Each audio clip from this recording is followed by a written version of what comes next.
Hello, good morning. കേൾക്കുന്നുണ്ടോ? Good morning, കേൾക്കാം. Okay. അപ്പൊ നമുക്ക് ഞാൻ ഇന്ന് ഉച്ചയ്ക്ക് ശേഷം ലീവാണ്, നാളെയും ലീവാണ്. അതുകൊണ്ടാണ് ഞാൻ ക്ലാസ് മിസ്സാവണ്ടെന്ന് വെച്ചിട്ടാണ് രാവിലെ റിവിഷൻ ക്ലാസ് എടുക്കുന്നത്. അപ്പൊ നമുക്ക് ഇന്ന് യൂണിറ്റ് 5ന്റെ റിവിഷൻ ക്ലാസ് ആണ് വരുന്നത്. കോമൺ ചൈൽഡ്ഹുഡ് ഡിസോർഡേഴ്സ് എന്നാണ് മൊഡ്യൂളിന്റെ പേര് വരുന്നത്. ഇതിൽ റിപ്പീറ്റഡ് ആയിട്ട് നമുക്ക് ചോദിച്ചിരിക്കുന്ന ക്വസ്റ്റ്യൻ എന്ന് പറയുന്നത് ഞാൻ ഡൊമൈനിലാണ് മെയിൻ ആയിട്ട് ക്വസ്റ്റ്യൻ ചോദിച്ചേക്കണം. ഒന്ന്, ചൈൽഡ്ഹുഡ് ഡിപ്രഷനെ പറ്റിയിട്ട് അതിന്റെ psycho social perspective, etiology, clinical pictures കാര്യങ്ങളൊക്കെ ചോദിച്ചിട്ടുണ്ട്. പിന്നെ നമ്മുടെ അടുത്ത് ചോദിച്ചിരിക്കുന്നത് സ്യൂസൈഡ് ആണ്. അതായത് കുട്ടികളിൽ ഉണ്ടാകുന്ന suicide for children, in children എന്ന് പറയുന്ന ഒരു ഡൊമൈനാണ് കൂടുതലായിട്ട് ചോദിച്ചിരിക്കുന്നത്. അപ്പോ ഞാൻ അതിൽ എടുക്കുന്ന stages, clinical picture, causal factors, അതായത് നമ്മുടെ മൊത്തം സ്യൂസൈഡ് ചിൽഡ്രൻ എന്ന് പറയുന്ന ഈ മോഡ്യൂളിലെ ആ ഒരു പോർഷൻ ആണ് ഞാൻ എന്ത് ചെയ്യുന്നത് ഇന്ന് ഡിസ്കസ് ചെയ്യാനായിട്ട് വിചാരിച്ചിരിക്കുന്നത്. അത് കഴിഞ്ഞിട്ട് നമുക്ക് ലാസ്റ്റ് ടൈം ഒന്നും കൂടെ എല്ലാം കൂടെ റിവിഷൻ നടത്തുമ്പോൾ സമയം ഉണ്ടെങ്കിൽ നമുക്ക് ചൈൽഡ്ഹുഡ് ഡിപ്രഷൻ കൂടെ എന്ത് ചെയ്യാം, ഡിസ്കസ് ചെയ്യാം. അപ്പൊ ഇന്നത്തെ ക്ലാസ്സിൽ നമുക്ക് എന്ത് ചെയ്യാം, സ്യൂസൈഡ് ഇൻ ചിൽഡ്രൻ എന്ന് പറയുന്ന അതിന്റെ സ്റ്റേജസ്, ക്ലിനിക്കൽ പിക്ചർ, അതിൽ എന്തൊക്കെ കാര്യങ്ങളുണ്ടോ അതെല്ലാം നമുക്ക് വേഗം റിവൈസ് ചെയ്യാം. ഓക്കെ അല്ലേ? ഓക്കെ, ഞാൻ നോട്ട് ഇതാക്കാം കേട്ടോ.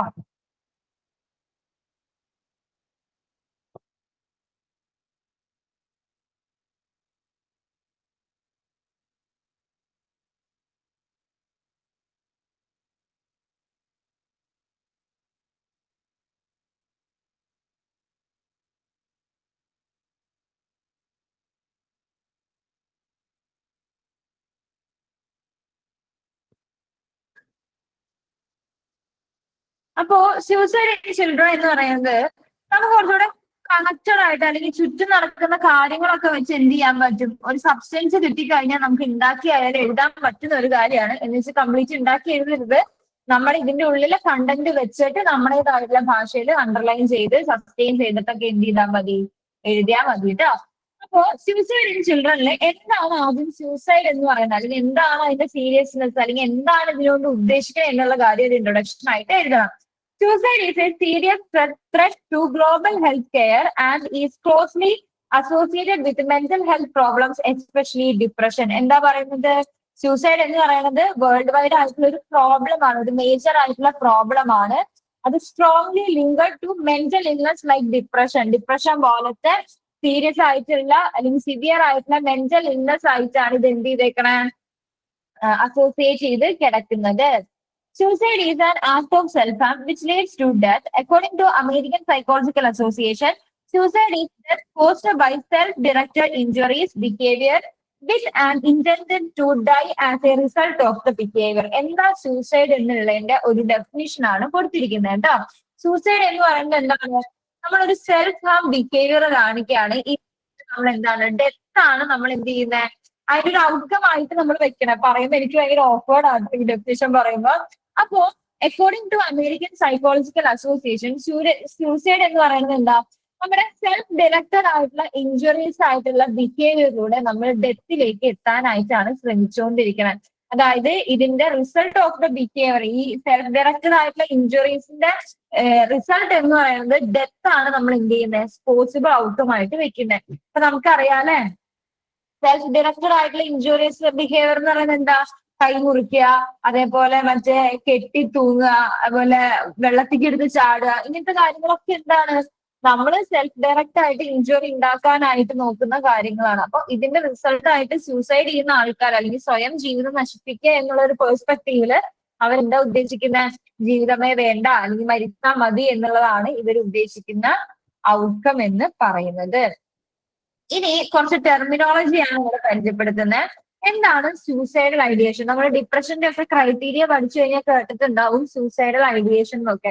എന്താ സൂസൈഡൽ ഐഡിയേഷൻ?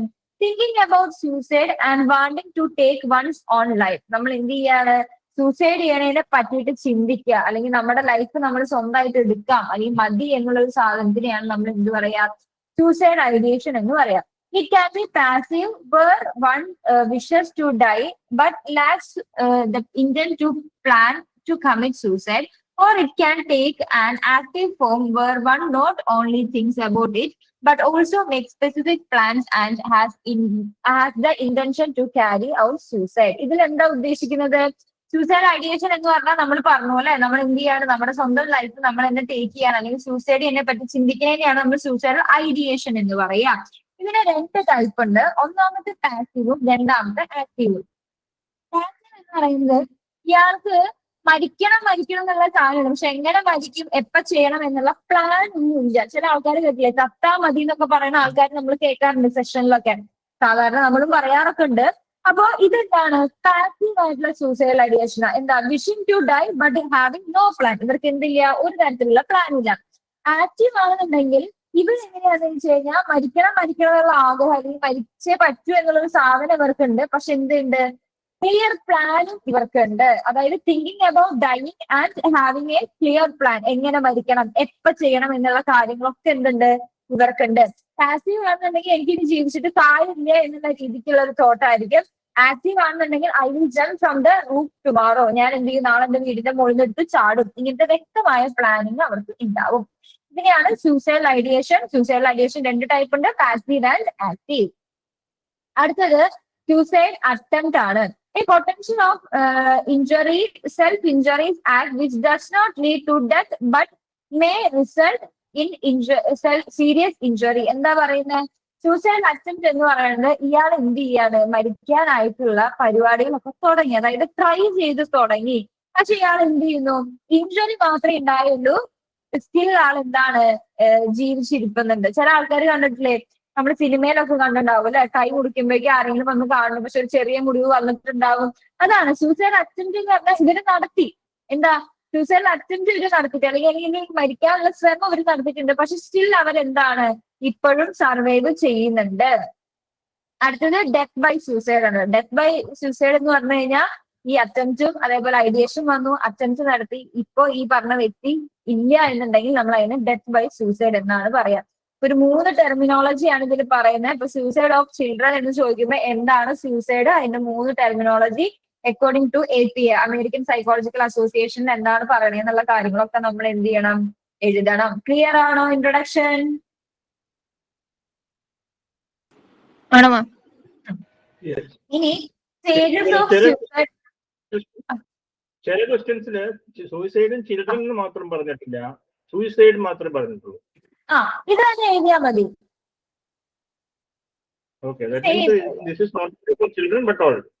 അതെ നമ്മുടെ ഈ മോഡ്യൂൾ വരുന്നത് ചിൽഡ്രനെ ഫോക്കസ് ചെയ്തിട്ട് പേരിലാണ് അങ്ങനെ ചോദിച്ചത്. സൂസൈഡ് എന്ന് ചോദിച്ചാലും ഇത് തന്നെയാണ് എഴുതേണ്ടത് കേട്ടോ. ഓക്കെ, അപ്പൊ സ്റ്റേജസ് ഓഫ് സൂസൈഡ് ആണ് അടുത്തത് പറയുന്നത്. ഒന്നാമത്തെ സ്റ്റേജ് എന്ന് പറയുന്നത് ഫോളിങ് ഷോർട്ട് ഓഫ് എക്സ്പെക്ടേഷൻ ആണ്. അതായത് the casual chain begins with events where one feels falling severely short of standards set by self or others, leading to a sense of failure. എങ്ങനെ ആൾക്കാർ സൂസൈഡ് എന്ന് പറയുന്ന ഒരു കാര്യത്തിലേക്ക് എത്തുന്നുണ്ടാവുക? അതായത് നമ്മുടെയോ അല്ലെങ്കിൽ മറ്റുള്ളവർ സെറ്റ് ചെയ്ത് വെക്കുന്ന ആ ഒരു, ഇപ്പൊ സൊസൈറ്റി ഒക്കെ നമുക്ക് നല്ല പ്രശ്നം വരുന്നുണ്ട്, ജോലി, കല്യാണം, അത് ഇതെന്നൊക്കെ പറഞ്ഞിട്ട്. അപ്പൊ നമ്മൾ സെറ്റ് ചെയ്യുന്ന കാര്യങ്ങളായിക്കോട്ടെ, അതേപോലെ മറ്റുള്ളവർ സെറ്റ് ചെയ്യുന്ന കാര്യങ്ങളായിക്കോട്ടെ, ആ എക്സ്പെക്ടേഷൻ മീറ്റ് ചെയ്യാൻ പറ്റില്ല എന്നൊരു സാധനം വരുമ്പോൾ ചില ആൾക്കാർക്ക് എന്ത് ചെയ്യാൻ തോന്നാറുണ്ട്, നമ്മുടെ ആ ഒരു എക്സ്പെക്ടേഷനിൽ നമ്മൾ വീണ്ടും പോയി അല്ലെങ്കിൽ ആ എക്സ്പെക്ടേഷൻ നമുക്ക് മീറ്റ് ചെയ്യാനായിട്ട് സാധിക്കില്ല എന്നൊരു തിരിച്ചറിവ് വരുമ്പോൾ ചില ആൾക്കാർക്ക് ഒരു ഫെയിലിയർ ഫീലിംഗ് വരാറുണ്ട്. അതായത് ഒരു സെൻസ് ഓഫ് ഫെയിലിയർ, എന്നെ കൊണ്ട് ഒരു ഉപകാരമില്ല, മറ്റുള്ളവരെ വെച്ച് കമ്പയർ ചെയ്യാൻ തുടങ്ങും, ഞാൻ ഭയങ്കര യൂസ്ലെസ് ആണ് എന്നുള്ള കാര്യങ്ങളൊക്കെ വരുമ്പോൾ, അതായത് ഞാൻ എന്റെ പാരന്റ്സിനെയും എന്റെ കാര്യങ്ങളായാലും മറ്റുള്ളവരൊക്കെ ഞാൻ ഡിസപ്പോയിന്റ്മെന്റ് ആണ്, അവർക്കൊക്കെ ഞാൻ ഇങ്ങനെ ജീവിച്ചിട്ട് കാര്യമില്ല, ഞാൻ ഭയങ്കര യൂസ്ലെസ് ആണ് എന്നൊരു തോട്ട് വരുന്നതാണ് സ്റ്റേജ് 1 എന്ന് പറയുന്നത്. അടുത്തത് അട്രിബ്യൂഷൻസ് ഓഫ് സെൽഫ് ആണ്. അട്രിബ്യൂഷൻസ് of സെൽഫില് these failures are attributed internally which result in self-blame, self-loathing and a sense of being different and isolated. എന്താണ്, നമ്മളെ തന്നെ എന്ത് ചെയ്യുന്നു, ബ്ലെയിം ചെയ്യാനായിട്ട് തുടങ്ങും. ചെറുതും വലുതും ഇല്ലാത്തതും ഉള്ളതുമായിട്ടുള്ള കാര്യങ്ങളൊക്കെ നമ്മൾ ദംസെൽഫ് അവരെ തന്നെ എന്ത് ചെയ്യാൻ തുടങ്ങും, ബ്ലെയിം ചെയ്യാനായിട്ട് തുടങ്ങും. അതേപോലെ എത്ര പൊട്ട ആളാണ് ഞാൻ, അതേപോലെ ഞാൻ തന്നെയാണ് എന്നുള്ള ഒരു ഐസൊലേറ്റഡ് ആയിട്ടുള്ള ഫീലിംഗ് ഒക്കെ ഇവർക്ക് സ്റ്റാർട്ട് ചെയ്യാനായിട്ട് തുടങ്ങും. എല്ലാവരും എന്നെക്കാട്ടും ബെറ്റർ ആണ്, ഞാനാണ് എല്ലാവർക്കും പ്രശ്നം, ഞാൻ ഇവിടെ ഉണ്ടാവരുത് എന്നുള്ള ആട്രിബ്യൂഷൻസ് ഓഫ് സെൽഫ് ഇവർ എന്ത് ചെയ്യാൻ തുടങ്ങും, സ്റ്റാർട്ട് ചെയ്യാനായിട്ട് തുടങ്ങും. അടുത്തത് സ്റ്റേജ് 3 ഹൈ സെൽഫ് അവയർനെസ് ആണ്. One becomes painfully self-centered and extra self-conscious, which can impair one's ability to take somebody else's point of view or empathize. Often at this stage, social contact is reduced and the person finds it hard to imagine how their loved ones would feel without them alive. To recognize this stage, look for a detached style of writing that revolves around self and is devoid of others' perspective in social media posts or an assumed philosophy that no one understands you or knows how you are feeling. എന്താ പറയുന്നത്? ഇതിൽ പറയുന്നത് ഓരോ step by step ആയിട്ട് high self അവയർനെസിനെ പറ്റിയിട്ടാ പറയണേ. അതായത് ഈ person എന്തായിരിക്കും ടു മച്ച് അവരുടെ സെൽഫിനെ തന്നെ അല്ലെങ്കിൽ അവരുടെ ഫീലിങ്സ് മറ്റുള്ളവർക്ക് മനസ്സിലാവുന്നില്ല എന്നുള്ള രീതിയിൽ ഇവരൊരു ഐസൊലേഷൻ സ്റ്റാർട്ട് ചെയ്യുന്ന പറയണേ. ഇപ്പൊ ഞാൻ പോയി കഴിഞ്ഞാൽ എന്റെ വീട്ടുകാരെ എങ്ങനെയാ ജീവിക്കുക എന്നുള്ള രീതിയിൽ അവരുടെ അടുത്ത് നിന്നൊക്കെ ഒരു ഡിറ്റാച്ച്മെന്റ് കാണിക്കും. പക്ഷെ ഇത് രണ്ടും ബോത്ത് കാണാറുണ്ട് കേട്ടോ. ചില ആൾക്കാര് ഞാൻ കേട്ടിട്ടുണ്ട്, അതായത് ആ ഒരു തീരുമാനമൊക്കെ എടുത്തു കഴിഞ്ഞു കഴിഞ്ഞാൽ ചില ആൾക്കാർ ഭയങ്കര നല്ലതായിട്ട് പെരുമാറാനായിട്ട് നോക്കും. ഇന്നത്തെ അവർ സൂസൈഡ് ചെയ്യുന്ന ഒരു കാറ്റഗറി ആൾക്കാരുണ്ട്. ചില ആൾക്കാർ ഭയങ്കര വിഡ്രോവൽ കാണിച്ചിട്ട്, അതായത് അങ്ങനെ ഒരു അറ്റാച്ച്മെന്റ് സാധനങ്ങളൊക്കെ ഭയങ്കരമായിട്ട് കുറച്ചിട്ട് സൂസൈഡ് ചെയ്യുന്ന ആൾക്കാരുണ്ട്. അതേപോലെ ഇവൻ എങ്ങനെയാന്ന് വെച്ച് കഴിഞ്ഞാൽ മറ്റുള്ളവരിൽ നിന്ന് ഭയങ്കര വിഡ്രോവലൊക്കെ കാണിച്ചിട്ട് എന്നെ ആരും കെയർ ചെയ്യണ്ട, ഞാൻ മരിക്കുകയാണെന്നുണ്ടെങ്കിൽ അവർക്ക് അത്ര ഇമ്പാക്ട് ഉണ്ടാവരുതെന്ന് വെച്ചിട്ട് ഒരു ഐസൊലേഷൻ കാണിക്കുന്ന ആൾക്കാരും ഉണ്ട്. അതേപോലെ ചില ആൾക്കാരുണ്ട് ചിൽഡ്രനിലേക്ക് വരുമ്പോ എങ്ങനെയാന്ന് വെച്ച് കഴിഞ്ഞാൽ ചില ആൾക്കാർ ഈ ഫേസ്ബുക്ക് പോസ്റ്റ്, ഫേസ്ബുക്കിലെ കുട്ടികൾക്കിടയിൽ അധികം തോന്നുന്നു, ഇൻസ്റ്റഗ്രാം, സ്നാപ്ചാറ്റ് ഇത്തരത്തിലുള്ള no one cares about me, I am alone എന്നുള്ള രീതിയിൽ സ്റ്റാറ്റസ് സ്റ്റോറി ഇപ്പോഴും ഞാൻ കാണാറുണ്ട്. കുട്ടികളല്ലാത്ത കുറച്ചുകൂടി മിഡിൽ ആയിട്ടുള്ള ആൾക്കാർ ഹസ്ബൻഡ് ആയി കഴിഞ്ഞാൽ വീട്ടിൽ എന്തെങ്കിലും പ്രശ്നം ഉണ്ടായി കഴിഞ്ഞാൽ അത് അസോസിയേറ്റ് ചെയ്ത് വരുന്ന പാട്ടുകള് അല്ലെങ്കിൽ അതിൻ്റെതായിട്ടുള്ള ഇംഗ്ലീഷിലെ കോട്ടുകള് മലയാളത്തിലെ സ്റ്റാറ്റസ് ഒക്കെ വരുമ്പോ ഞാൻ കണ്ടിട്ടുണ്ട്. അപ്പൊ ഇത്തരത്തിലുള്ള ചില ആൾക്കാരുകൾ നമ്മുടെ ചുറ്റിനും ഉണ്ട് എന്നാണ് പറയുന്നത്. അപ്പൊ ഇതൊക്കെ വേണമെങ്കിൽ മേബി ഇതിന്റെ ഒരു സൈൻ ആയിട്ട് എടുക്കാം. എന്റെ ഒരു ഇത് കുറച്ച് ഡാർക്ക് ആയിട്ടുള്ള ടോപ്പിക് ആട്ടോ ഈ സൂസൈഡ് എന്ന് പറയുന്നത്. ആ 10th എടുത്തിട്ട് ഈ ക്ലാസ് കഴിഞ്ഞാൽ പഠിച്ചിട്ട് കിട്ടുള്ളൂ കേട്ടോ. എന്റെ ഒരു റിലേറ്റീവ് ഉണ്ടായിരുന്നു, ആൾക്ക് ജെറിയാട്രിക് ഡിപ്രഷൻ ആയിരുന്നു. പക്ഷെ ആൻസൈറ്റിക്കാണ് ഇവര് മരുന്ന് കൊടുത്തിരുന്നത്. ജെറിയാട്രിക് ഡിപ്രഷൻ എന്ന് വെച്ച് കഴിഞ്ഞാൽ ഒരു ഏജ് കഴിഞ്ഞിട്ട് ഈ വയസ്സാകുമ്പോ ആൾക്കാർക്ക് മക്കളില്ല, അടുത്ത് ആരും ഇല്ല എന്നുള്ള സാധനം. അപ്പൊ ഈ ആന്റിയുടെ മോൾ എന്തായിരുന്നു, ദൂരെ ആയിരുന്നു, അടുത്തില്ല, ഒറ്റ മോളേ ഉള്ളൂ. അപ്പൊ ഈ സമയമാകുമ്പോ ആൾക്ക് എന്താണ് ആൻസൈറ്റി, ഭയങ്കര ടെൻഷനാണ്, സ്ട്രെസ് ആണ് പറഞ്ഞിട്ട് നേരെ പോയിട്ട് സൈക്കോളജിസ്റ്റിനെ കാണിക്കുന്നതിന് വരെ നേരെ പോയിട്ട് സൈക്യാട്രിസ്റ്റിനെയാണ് കാണിക്കുന്നത്. സൈക്യാട്രിസ്റ്റ് നേരെ എന്ത് ചെയ്തു, ആൻസൈറ്റിക്കുള്ള മെഡിസിൻ കൊടുത്തപ്പോ ആൾക്ക് അതിന്റെ കൂടെ കൊമോർബിഡ് ആയിട്ട് ആരും കൂടെ വന്നു, ഡിപ്രഷന്റെ സിംറ്റംസും കാണിക്കാൻ തുടങ്ങി. പക്ഷെ ഇവർ എന്ത് ചെയ്തിട്ടില്ല, സൈക്കോളജിസ്റ്റിനെ കാണിച്ചിട്ടില്ല, സൈക്യാട്രിസ്റ്റിനെ തന്നെ. ആളൊരു സുപ്രഭാതത്തിൽ മരുന്നൊക്കെ നിർത്തി, ആളുടെ സിബ്ലിങ്സ് ആയിട്ട് ഭയങ്കര സംസാരം കാര്യങ്ങളൊക്കെ. എന്റെ അടുത്ത് എന്റെ റിലേറ്റീവ് പറഞ്ഞു, ഞാൻ പറഞ്ഞു ഒരു സൈക്കോളജിസ്റ്റിനെ കാണിക്കുന്നത് നല്ലതായിരിക്കും, തുടക്കത്തിലേ പോയിട്ട് എന്താ എങ്ങനെയാന്ന് അറിയാണ്ട് മെഡിസിൻ എടുക്കേണ്ട ആവശ്യമില്ല, ആൾക്ക് ഇത്ര ഏജ് ആയില്ലേ എന്നുള്ള രീതിക്ക് ഞാൻ പറഞ്ഞേ. 2 ആഴ്ച മുമ്പ് ഞാൻ കേൾക്കണത് ഈ ആന്റി സൂസൈഡ് ചെയ്യുന്ന. ഈ സൂസൈഡ് ചെയ്യുന്നത് എങ്ങനെയാ വെച്ചാൽ ആളുടെ ഫ്ലാറ്റിൽ തന്നെയാണ് നിൽക്കുന്നത്. അപ്പൊ അതിന്റെ മുകളിൽ ഏറ്റവും ടെറസിൽ പോയിട്ട് ഈ കരിയില സാധനങ്ങളൊക്കെ വീണുണ്ടാവില്ലേ, അത് മൊത്തം കൂട്ടിയിട്ടിട്ട് ചാടി.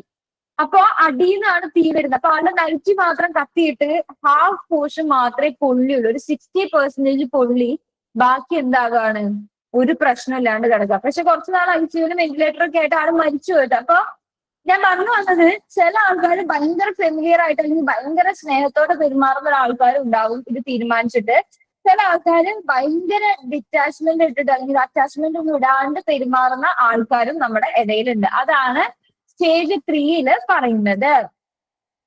അടുത്തത് സ്റ്റേജ് 4 ആണ് negative affect. Negative emotions like anger, disgust, guilt, fear and anxiety are generated which lead to psychological agony and one strive to escape them. എന്താണ്, സ്ട്രോങ് ആയിട്ടുള്ള പെയിൻഫുൾ ആയിട്ടുള്ള ഫീലിങ്സ് ഇവർക്ക് ഉണ്ടാവും. അതായത് ഗിൽറ്റ്, ആങ്കർ, ഫിയർ ഇതൊക്കെ എന്ത് ചെയ്യാറുണ്ട്, ഇൻക്രീസ്ഡ് ആവാറുണ്ട്. അതേപോലെ തന്നെ ഈ ഇമോഷൻസിന് ഇവര് എന്ത് ചെയ്യാൻ നോക്കും, എസ്കേപ്പ് ചെയ്യാനായിട്ട് നോക്കും. ഇത്രയും പെയിൻഫുൾ ആയിട്ടുള്ള ഒരു കാര്യം എടുത്ത് എനിക്ക് ജീവിക്കാൻ പറ്റില്ല, എനിക്കിത് സ്റ്റോപ്പ് ചെയ്യണം എന്നുള്ള രീതിക്കും ചില ആൾക്കാർ എന്ത് ചെയ്യാറുണ്ട്, സൂസൈഡ് ചെയ്യാറുണ്ട്. നിങ്ങൾ ഈ ഇടയ്ക്ക് ഒരു ഷെഡ്യൂൾഡ് ആയിട്ടുള്ള ഇൻസ്റ്റഗ്രാം പോസ്റ്റ് കണ്ടിരുന്നു. നിങ്ങൾക്ക് ആ സബ്സ്റ്റൻസ് കണ്ടാൽ ചിലപ്പോൾ നിങ്ങൾക്ക് ഓർമ്മ ഉണ്ടാകും. ഒരാള് OCD പേഷ്യന്റ് ആണ്. ഞാൻ പാർട്ടി പറയുന്നതല്ലാതെ ആ സബ്സ്റ്റൻസ് ആണ് പറയുന്നത്. ഇങ്ങനത്തെ ടോപ്പിക്കിൽ ടച്ച് ചെയ്യുന്നത് പൊതുവെ ഇഷ്ടമല്ല. അതായത് ഈ RSSന്റെ എന്തോ ക്യാമ്പിന് പോയിട്ട് ആളാരും സെക്ഷലി അബ്യൂസ് ചെയ്തിട്ടുണ്ട്.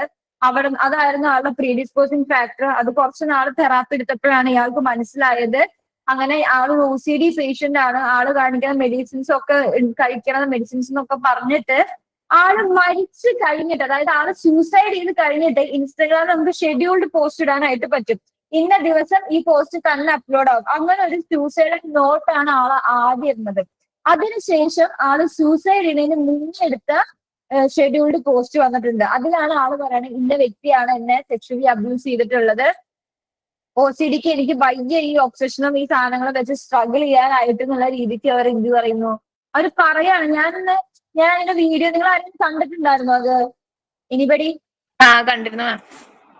അതായത് ആ ഒരു മാനസികാവസ്ഥ ഒന്ന് ആലോചിച്ച് എന്നിട്ട് എനിക്ക് അറിയില്ല കേട്ടോ, എനിക്കത് തോന്നി ശരിയാണെന്ന്.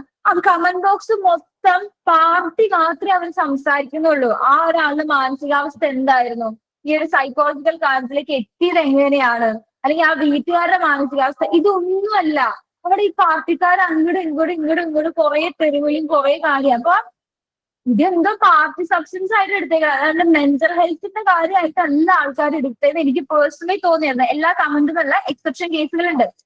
പറഞ്ഞു വന്ന് നമ്മുടെ സ്റ്റേജ് 4 പറയുന്നത് എന്താണ്, നെഗറ്റീവ് ആയിട്ടുള്ള ഇത്തരത്തിലുള്ള ഇമോഷൻസ് ഹാൻഡിൽ ചെയ്യാൻ പറ്റാതെ അവരെ എക്സ്കേപ്പ് ചെയ്യാനായിട്ട്, രക്ഷപ്പെടാനായിട്ട് മതി എന്നുള്ളൊരു സാധനത്തിലും ഇവരെന്ത് ചെയ്യാറുണ്ട്, ആ ഒരു അറ്റ സ്റ്റേജ് സൂസൈഡ് ചെയ്യാൻ തീരുമാനിച്ചിട്ട് അങ്ങോട്ട് പോകുമ്പോൾ അവർക്ക് ഈ ഫാക്ടേഴ്സും കൂടെ കിട്ടുമ്പോൾ അതൊരു സ്റ്റേജ് ആവാറുണ്ട്. അടുത്തത് സ്റ്റേജ് 5 ആണ്, cognitive deconstruction. At this age, the person becomes completely absorbed in self and fails to process the information properly.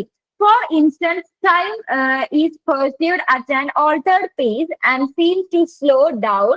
A week may feel more like a month. Creative activities reduce, concrete thinking increases, and one becomes more detached about material stuff. എന്താണ് last 5ാമത്തെ stage എന്ന് പറയണത്? ഇവരെന്ത് ചെയ്യും, ഭയങ്കര unclear ആയിട്ട് അല്ലെങ്കിൽ ഭയങ്കര slow ആയിട്ടായിരിക്കും ഇവരുടെ തിങ്കിങ് ഒക്കെ പോകുന്നുണ്ടാവാം. അതേപോലെ ടൈം ഒക്കെ ഇവർക്ക് ഭയങ്കര ഡിഫറെന്റ് ആയിട്ട്, ഇപ്പോൾ ഒരാഴ്ച ഇടുന്നുണ്ടെങ്കിൽ ഇവർക്ക് ഒരു മാസമായിട്ട് തോന്നുന്നുണ്ടാവാം, ഒരു ദിവസം ഒരാഴ്ചയായിട്ട് തോന്നുന്നുണ്ടാവാം. അതേപോലെ ആക്ടിവിറ്റീസ് ഇവർ മുന്നേ എൻജോയ് ചെയ്ത കാര്യങ്ങൾക്കൊന്നും ഇവർക്ക് ഒരു എൻജോയ്മെന്റ് ഉണ്ടാവില്ല. നോർമൽ തിങ്സിലൊക്കെ ഭയങ്കര ലോസ് ഓഫ് ഇൻട്രസ്റ്റ് ഒക്കെ ഇവരിൽ കാണാറായിട്ട് ഉണ്ട്. അടുത്തത് സ്റ്റേജ് 6 ആണ്, ഡിസ്ഇൻഹിബിഷൻ എന്ന് പറയുന്നത്. Irrationality and disinhibition often follow the deconstructed stage. Meaningful thought is impaired, fear of death is reduced, physical pain tolerance increases, and drastic measures like suicide become highly acceptable. എന്താ പറയുന്നത്, ഇയാള് പ്രോപ്പർ വേയില് അല്ലെങ്കിൽ rational ആയിട്ട് think ചെയ്യുന്ന pattern നിർത്തിയിട്ടുണ്ടാവും. ഇയാൾക്ക് മരിക്കണം എന്നുള്ളതിനോടുള്ള ഒരു പേടി നിന്നിട്ടുണ്ടാവും. അതേപോലെ മോർ പെയിൻ ടോളറേറ്റ് ചെയ്യാനുള്ള എബിലിറ്റി വന്നിട്ടുണ്ടാവും. അതേപോലെ സൂസൈഡ് എന്ന് പറയുന്നത് ഒരു ആക്സെപ്റ്റബിൾ ആയിട്ടുള്ള ചോയ്സ് ആണ്, അതിൽ തെറ്റില്ല എന്നുള്ളൊരു കാര്യമൊക്കെ ഇവർക്ക് ഡെവലപ്പ് ചെയ്തിട്ടുണ്ടാവും എന്നാണ് പറയുന്നത്. അപ്പൊ ഇങ്ങനത്തെ ഒരു സ്റ്റേജിലേക്ക് എത്തുമ്പോഴാണ് ഓരോ വ്യക്തി എന്ത് ചെയ്യുന്നുണ്ടാവുക, മേ ബി സൂസൈഡ് ചെയ്യുന്നുണ്ടാവുക എന്നാണ് ഇതില് സ്റ്റേജസ് ഓഫ് സൂസൈഡിൽ പറയുന്നത്. ക്ലിയർ ആണോ? 6 സ്റ്റേജസ്. 6 സ്റ്റേജസിന്റെ പേര് ജസ്റ്റ് ഓർത്തു വെക്കുക. ഞാൻ ഇപ്പോഴും പറയുന്നു, ഇത് ഭയങ്കര എനിക്ക് ഇതെടുക്കുമ്പോ എനിക്ക് തോന്നാറില്ല, എനിക്ക് ഇതെടുക്കുമ്പോൾ ഭയങ്കര ബുദ്ധിമുട്ടാണ് വരുന്നത്. അപ്പൊ ജസ്റ്റ് കേൾക്കുക, നമുക്കിത് എക്സാമിന് എഴുതേണ്ട കാര്യമാണ്, അല്ലെങ്കിൽ വേറൊരാൾ ക്ലാസ് എടുത്ത് കൊടുക്കുമ്പോഴായാലും നമ്മളിത് അറിഞ്ഞിരിക്കേണ്ടതാണ്. ആസ് എ പ്രൊഫഷണൽ നമ്മളിത് അറിഞ്ഞിരിക്കേണ്ട കാര്യങ്ങളാണ്. ആ ഒരു സെൻസിൽ മാത്രം എടുക്കുക. അതിന് ശേഷം നിങ്ങൾക്ക് ഇഷ്ടമുള്ള എന്തെങ്കിലും ഒരു കാര്യം ചെയ്തു, കാരണം എനിക്ക് ഇത് ഭയങ്കര ബുദ്ധിമുട്ടാവുന്നുണ്ട് പേഴ്സണലി എടുക്കുമ്പോ. ഓക്കെ അല്ലേ? അടുത്തത് ക്ലിനിക്കൽ പിക്ചർ ഓഫ് സൂസൈഡ് ആണ് വരുന്നത്. ക്ലിനിക്കൽ പിക്ചർ ഓഫ് സൂസൈഡ് എന്ന് പറയുന്നത് എ വാർണിംഗ് സൈൻ ഇൻക്ലൂഡിംഗ് വേർഷനിങ് sign is like a signal to alert you against impending suicide act. It does not mean that the person is definitely going to attempt suicide, but must not be ignored, hence should be taken seriously. ഇതെന്താണ് clinical picture of suicide എന്ന് പറയുന്നത്? എന്തൊക്കെ clinical pictures ആണ് ഇവർ കാണിക്കുന്നുണ്ടാവുക? May be ഒരു generalise ചെയ്തിട്ടുള്ള പാറ്റേണിലായിരിക്കും ഇത് കൊടുത്തിട്ടുണ്ടാവുക. ഒരു വാർണിംഗ് സൈൻ അല്ലെങ്കിൽ ഒരു വേർഷനിങ് സൈൻ ഒക്കെ ആയിട്ടാണ് ഇതുണ്ടാവുക. അതിൽ ഒന്നാമത്തെയാണ് കോൺസ്റ്റന്റ് ആയിട്ടുള്ള sad mood and feelings of despair. എന്താ പറയുന്നത്? ഇവര് കോൺസ്റ്റന്റ് ആയിട്ടുള്ള ഒരു സാഡ് മൂഡ്, അതായത് എപ്പോഴും ഭയങ്കര സാഡ് ആയിട്ട് ഇരിക്കുക, അതേപോലെ ഒന്നും ബെറ്റർ ആവില്ല എന്നുള്ള രീതിയിലുള്ള, അതായത് nothing makes me happy any more, എനിക്ക് ഒന്നും ഇനി എന്താവില്ല, ഹാപ്പിനെസ് ആയിട്ടുള്ള കാര്യങ്ങൾ ഒന്നും വരാൻ പോകുന്നില്ല, എനിക്ക് ഒരു ഹാപ്പിനെസ് ഉണ്ടാവില്ല എന്നുള്ള രീതിയിൽ എന്നും കരയുന്നത് തെറ്റായിട്ടുള്ള കാര്യമൊന്നുമല്ല കേട്ടോ, അത് ഞാൻ ഒരിക്കലും പറയില്ല, ഞാൻ നല്ലോണം കരയുന്ന ഒരാളാണ്. അപ്പൊ കരയുന്നത് ഒരു വീക്ക്നെസ് അങ്ങനെയല്ല ഞാൻ ഉദ്ദേശിക്കുന്നത്. പക്ഷെ ഈ സിംറ്റംസിന്റെ ഭാഗമായിട്ട് ഇനി ഒന്നും മുന്നോട്ട് കാണാൻ പറ്റാതെ കോൺസ്റ്റന്റ് ആയിട്ടുള്ള സാഡ് മൂഡും ഭയങ്കര ഇൻസ്റ്റന്റ് ആയിട്ട് ക്രൈ ചെയ്യും, അതേപോലെ എനിക്ക് ഇനി ഒരു ഹാപ്പിനെസ് ഉണ്ടാവില്ല എന്ന് വിചാരിക്കുന്ന ആൾക്കാരാണെങ്കിൽ may be it's a sign. Okay, അടുത്തത് മൂഡ് സ്വിങ്സ് ആണ്. Mood swings being emotionally high one day and deeply discourage the other. എന്താണ് മൂഡ് സ്വിങ്സ് എങ്ങനെയായിരിക്കും എന്ന് വെച്ചാൽ ഇവർക്ക് പെട്ടെന്ന് സന്തോഷം വരിക, അതേപോലെ പെട്ടെന്ന് സാഡ് ആകും. ഇപ്പൊ ഒരു ദിവസം ഭയങ്കര ഇമോഷണലി സ്ട്രോങ് ആയിട്ട് നിൽക്കുന്നുണ്ടെങ്കിൽ പിറ്റേ ദിവസം ആകെ വേഴ്സൺ ആവുകയാണ് ചെയ്യാം. ഇത്തരത്തിലുള്ള മൂഡ് സ്വിങ്സ് ഇവരിൽ കാണാറുണ്ട്. അടുത്തത് feeling entrapped or hopeless about future, talks about feeling hopeless, having no reason to live, being a burden to others, feeling trapped or being in severe emotional pain. എന്താണ് നമുക്ക് ഭയങ്കര stuck ആയ പോലെ തോന്നുക, നമ്മുടെ ജീവിതത്തിൽ നമ്മൾ ഭയങ്കര സ്റ്റക്ക് ആയ പോലെ, എനിക്കിനി ഒരു ഫ്യൂച്ചർ ഇല്ല, ഭയങ്കര ഹോപ്പ്ലെസ് ആയിട്ടുള്ള കാര്യങ്ങൾ കമ്മ്യൂണിക്കേറ്റ് ചെയ്യുക, അതായത് ഞാൻ ഇങ്ങനെ ജീവിച്ചിട്ട് ഒരു കാര്യമില്ലാത്ത രീതിയിലുള്ള കാര്യങ്ങൾ പറയുക, ഞാൻ എല്ലാവർക്കും ഒരു ഭാരമാണെന്ന് പറയാ, ഞാൻ ട്രാപ്ഡ് ആയി എന്ന് പറയാ, എനിക്ക് സിവിയർ ആയിട്ടുള്ള പെയിൻ ഫീൽ ചെയ്യുന്നുണ്ട് എന്നൊക്കെ പറയുന്നുണ്ടെങ്കിൽ മേ ബി ഇതൊക്കെ എന്താണ് സൈനാണ്. അടുത്തത് സഡൻ കാംനെസ് ആണ്. Sudden calmness person suddenly becomes calm after a period of depression or extreme moodiness. എന്താണ് ഇവര് ഭയങ്കര സാഡ് ആയതിനു ശേഷം ആഫ്റ്റർ ബീങ് വെരി സാഡ് ഇവരെന്താകും പീസ്ഫുൾ ആയിട്ട് ഇവർക്ക് കാണാറുണ്ട്. ഇത്ര ഇത് ഈ സിവിയർ ഡിപ്രഷൻ ഒക്കെ ഉള്ള ആൾക്കാര് അത്രയും നാള് ഭയങ്കര സാഡ് ആയിട്ട് അതല്ലെങ്കിൽ അത്രയും നാള് കോപ്പപ്പ് ചെയ്യാൻ ഭയങ്കര ബുദ്ധിമുട്ട് കാണിച്ച ആള് ഒരു സുപ്രഭാതത്തിൽ, ഒരു ടൈം ഓഫ് പീരീഡ് അല്ല, ഒരു സുപ്രഭാതത്തിൽ ഇവരെന്താണ് ഭയങ്കര പീസ്ഫുൾ ആയിട്ട് ഭയങ്കര ഓക്കെ ആയിട്ട് കാണിക്കുന്നുണ്ടെങ്കിൽ ഇതൊരു ഡേഞ്ചറസ് ആയിട്ടുള്ള സൈനാണ് പറയുന്നത്. കാരണം എന്തോ തീരുമാനിച്ചിട്ടുണ്ട് എന്നുള്ള രീതിക്കാണ് ഈ ക്ലിനിക്കൽ പിക്ചറിൽ അവർ പ്രിഫർ ചെയ്യുന്നത്. കാരണം എല്ലാ സൊല്യൂഷൻ കിട്ടി, അത് മേ ബി ശരിയായിരിക്കാം, പക്ഷെ അതാ ഞാൻ പറഞ്ഞ ഒരു പീരീഡ് ഓഫ് ടൈമിൽ ഗ്രാജുവലി മാറി വരുന്നതല്ല, പെട്ടെന്ന് തലേ ദിവസം വരെ ഭയങ്കര ബുദ്ധിമുട്ടുള്ള ആളെ പിറ്റേ ദിവസം ഭയങ്കര ഓക്കെ ആയിട്ട് കാണുന്നുണ്ടെങ്കിൽ അതിലൊരു ഓക്വേർഡ്നെസ് നമ്മൾ കാണണം എന്നാണ് പറയുന്നത്. അടുത്തത് social withdrawal or loss of interest ആണ്. അതായത് social withdrawal prefers to be alone and avoids family, friends and social activity, diminished on loss of interest in school, work, hobbies or previously enjoyed activities. എന്താണ് ഒരു social വിഡ്രോവലോ അല്ലെങ്കിൽ ചെയ്തുകൊണ്ടിരുന്ന കാര്യങ്ങളിൽ നിന്ന് ഭയങ്കര loss of ഇൻട്രസ്റ്റോ കാണിക്കുന്നുണ്ടെങ്കിൽ അതൊരു സൈൻ ആണ്. പിന്നെ preference for online games or network, spending hours alone playing online games or the internet activities. Internet ആക്ടിവിറ്റീസിലോ അതല്ലെങ്കിൽ ഓൺലൈൻ ഗെയിംസിലോ ഒക്കെ കൂടുതലായിട്ട് സമയം ചെലവഴിക്കുന്നുണ്ടെങ്കിൽ നമ്മൾ എന്ത് ചെയ്യുക, ഒരു അറ്റൻഷൻ കൊടുക്കുക. പിന്നെ changes in neuro vegetative functioning, അതായത് ലോസ് ഓഫ് അപ്പറ്റൈറ്റ്, അതേപോലെ സ്ലീപ്പ് ഇൻക്രീസ് ചെയ്യുക അല്ലെങ്കിൽ ഡിക്രീസ് ചെയ്യുക, ബവൽ ബ്ലാഡർ മൂവ്മെന്റ് ഒക്കെ ഓൾട്ടേർഡ് ആവുകയാണെന്നുണ്ടെങ്കിൽ, അതായത് നമുക്ക് ഫിസിക്കൽ ഹാബിറ്റിൽ വ്യത്യാസം വരുന്നുണ്ട്, അതിപ്പോ ഫുഡ് ഇൻടേക്ക് കൂടെ കുറയോ ചെയ്യാണ്, സ്ലീപ്പ് കുറയോ കൂടുകയോ ചെയ്യാണ്, പിന്നെ നമുക്ക് എന്തെങ്കിലും ഇഷ്യൂസ് ഉണ്ടെങ്കിൽ ആദ്യം എഫക്ട് ചെയ്യാൻ നമ്മുടെ വയർ അസോസിയേറ്റ് ചെയ്തിട്ട്, ചില ആൾക്കാർക്ക് കോൺസ്റ്റിപ്പേഷൻ ആയിരിക്കാം, ചില ആൾക്കാർക്ക് ലൂസ് മോഷൻ ആയിരിക്കാം, അങ്ങനത്തെ കുറെ കാര്യങ്ങളൊക്കെ ഇയാളിൽ പെട്ടെന്ന് കാണുന്നുണ്ടെങ്കിൽ, പ്രോപ്പർ ആയിട്ട് ഈറ്റ് ചെയ്യുന്നില്ല, പ്രോപ്പർ ആയിട്ട് എണീക്കുന്നില്ല എന്നുള്ള കാര്യങ്ങളൊക്കെ ആണെങ്കിൽ മേ ബി നമുക്കത് നോക്കാം. ഇനി changes in behaviour, personality and appearance, attitude or behaviour changes like being unnecessarily gregarious, speaking or moving with unusual speed or slowness, disruptive normal routine, less concern about personal appearance, refusal to maintain personal hygiene. ഇങ്ങനത്തെ കാര്യങ്ങൾ, അതായത് ബിഹേവിയറിൽ മാറ്റം വരുന്നു, പേഴ്സണാലിറ്റിയിൽ മാറ്റം വരുന്നു, caring നിർത്തുന്നു, അതായത് അവനവന്റെ കാര്യങ്ങളിൽ വരെയുള്ള കാര്യങ്ങൾ, അവരുടെ ലുക്കിലെ കാര്യങ്ങൾ, എല്ലാ കാര്യത്തിലും ഇവർ എന്ത് ചെയ്യാണ്, സഡൻ ആയിട്ട് ബിഹേവിയേഴ്സ് ചേഞ്ച് ചെയ്ത് വരികയാണെന്നുണ്ടെങ്കിൽ അത് നോക്കണം.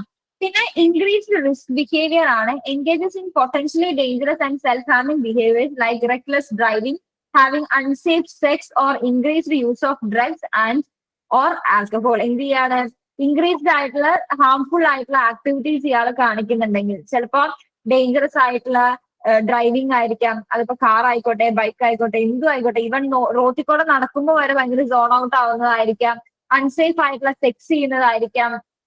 അതേപോലെ ഡ്രഗിന്റെ യൂസ്, അത് ഡ്രഗ് എന്ന് പറയുന്നത് നമ്മുടെ മറ്റേ കഞ്ചാവ് അങ്ങനത്തെ പരിപാടികൾ മാത്രമല്ല, ഇവൻ നമ്മൾ കഴിക്കുന്ന മെഡിസിൻസ് വരെ ഭയങ്കര ബുദ്ധിമുട്ടായിട്ടാണ് ഇയാൾ യൂസ് ചെയ്യണമെന്നുണ്ടെങ്കിൽ അതൊരു സൈനാണ്. പിന്നെ വരുന്നത് സൂസൈഡൽ ഐഡിയേഷൻ ആണ്. സൂസൈഡൽ ഐഡിയേഷൻ എന്ന് പറയുന്നത് എന്താ, പ്രീ ഓക്യുപ്പേഷൻ, അതായത്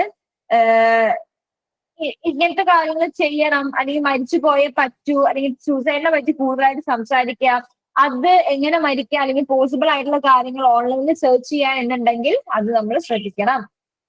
അടുത്തത് വരുന്നത് മേക്കിംഗ് പ്രിപ്പറേഷൻസ് ആണ്. അയ്യോ പോയാ മേക്കിംഗ് പ്രിപ്പറേഷൻസ് ആണ്. Puts personal business in order, visit friends and family, saying goodbye to people as if for the last time, giving away from personal possession, post cryptic messages on social media, getting the means to take on life such as buying or sourcing a rock or gun or stockpiling pills. എന്താ ഇതിൽ ഉദ്ദേശിക്കുന്നത്? അതായത് നമ്മൾ പറഞ്ഞില്ലേ, ആ ഒരു awkwardness, അവരെല്ലാവരുടെ അടുത്തും പോയി യാത്ര പറയുക, അല്ലെങ്കിൽ ഭയങ്കര സ്നേഹം കാണിക്കുക, അല്ലെങ്കിൽ ഭയങ്കര ബിലോങ്ങിങ്സ് കൊടുക്കുക, അല്ലെങ്കിൽ സൂസൈഡിന് ആവശ്യമായിട്ടുള്ള കാര്യങ്ങൾ കളക്ട് ചെയ്യുക, അത്തരത്തിലുള്ള പോസ്റ്റോ അല്ലെങ്കിൽ അങ്ങനത്തെ. ഈവൻ ഞങ്ങൾ ഫ്രണ്ട്സ് ഒക്കെ തമ്മിൽ കളിയാക്കി പറയാറുണ്ട്. ഇപ്പൊ ഞാനൊക്കെ പൊതുവെ ഇൻസ്റ്റഗ്രാം സ്ക്രോൾ ചെയ്യുന്ന സമയത്ത് മിക്ക പോസ്റ്റിനും അല്ലെങ്കിൽ മിക്ക റീൽസിനും ഞാൻ കമന്റ് ചെയ്യല്ല, ലൈക്ക് ചെയ്യാറുണ്ട്. കമന്റ് ഞാൻ പൊതുവെ ഇടാറില്ല, ലൈക്ക് ചെയ്യാറുണ്ട്. അപ്പോ ഞാൻ കുട്ടിയിൽ ഞാൻ ഇടയ്ക്ക് എന്റെ അടുത്ത് പിള്ളേരൊക്കെ ചോദിക്കാറുണ്ട്, നീ എന്തൊക്കെ ലൈക്ക് ചെയ്യുന്നത്, അല്ലെങ്കിൽ ഈ പോസ്റ്റ് നിന്റെ ഫ്രണ്ട് ആണെങ്കിൽ എല്ലാം ഒന്ന് ലൈക്ക് ചെയ്യണമെന്നൊന്നും ഇല്ലടാ എന്ന് പറയുമ്പോൾ എന്റെ ഒരു ലൈക്ക് അല്ലേ പോകുന്നുള്ള രീതിക്ക് ഒരു ഇടയ്ക്ക് എനിക്കൊരു മെന്റാലിറ്റി ഉണ്ടായിരുന്നു. പക്ഷെ ഇപ്പൊ ഞാൻ ഭയങ്കര സെലക്റ്റീവാ ലൈക്ക് ചെയ്യണ കാര്യത്തില്. റീൽസ് കേട്ടോ, പോസ്റ്റ് അല്ല റീൽസ്. കാരണം എന്താ വെച്ചാൽ നമ്മുടെ കണ്ടന്റ് മറ്റേ ഇങ്ങനത്തെ ഒരു കണ്ടന്റ് ലൈക്ക് ചെയ്തിട്ടുണ്ട്, അപ്പൊ മേ ബി അവൾക്ക് ഇതിനോട് സപ്പോർട്ടായിരിക്കും, അല്ലെങ്കിൽ അവൾക്ക് ഇതിന്റെ ഇഷ്ടമുള്ളതായിരിക്കും. ഞാൻ ചിലപ്പോ കാഷ്വലി അറിയാണ്ട് കുത്തിപ്പോണതായിരിക്കും, നമ്മൾ ശ്രദ്ധിച്ചിട്ടൊന്നുമല്ലോ, അറിയാണ്ട് കുത്തിപ്പോണതായിരിക്കും.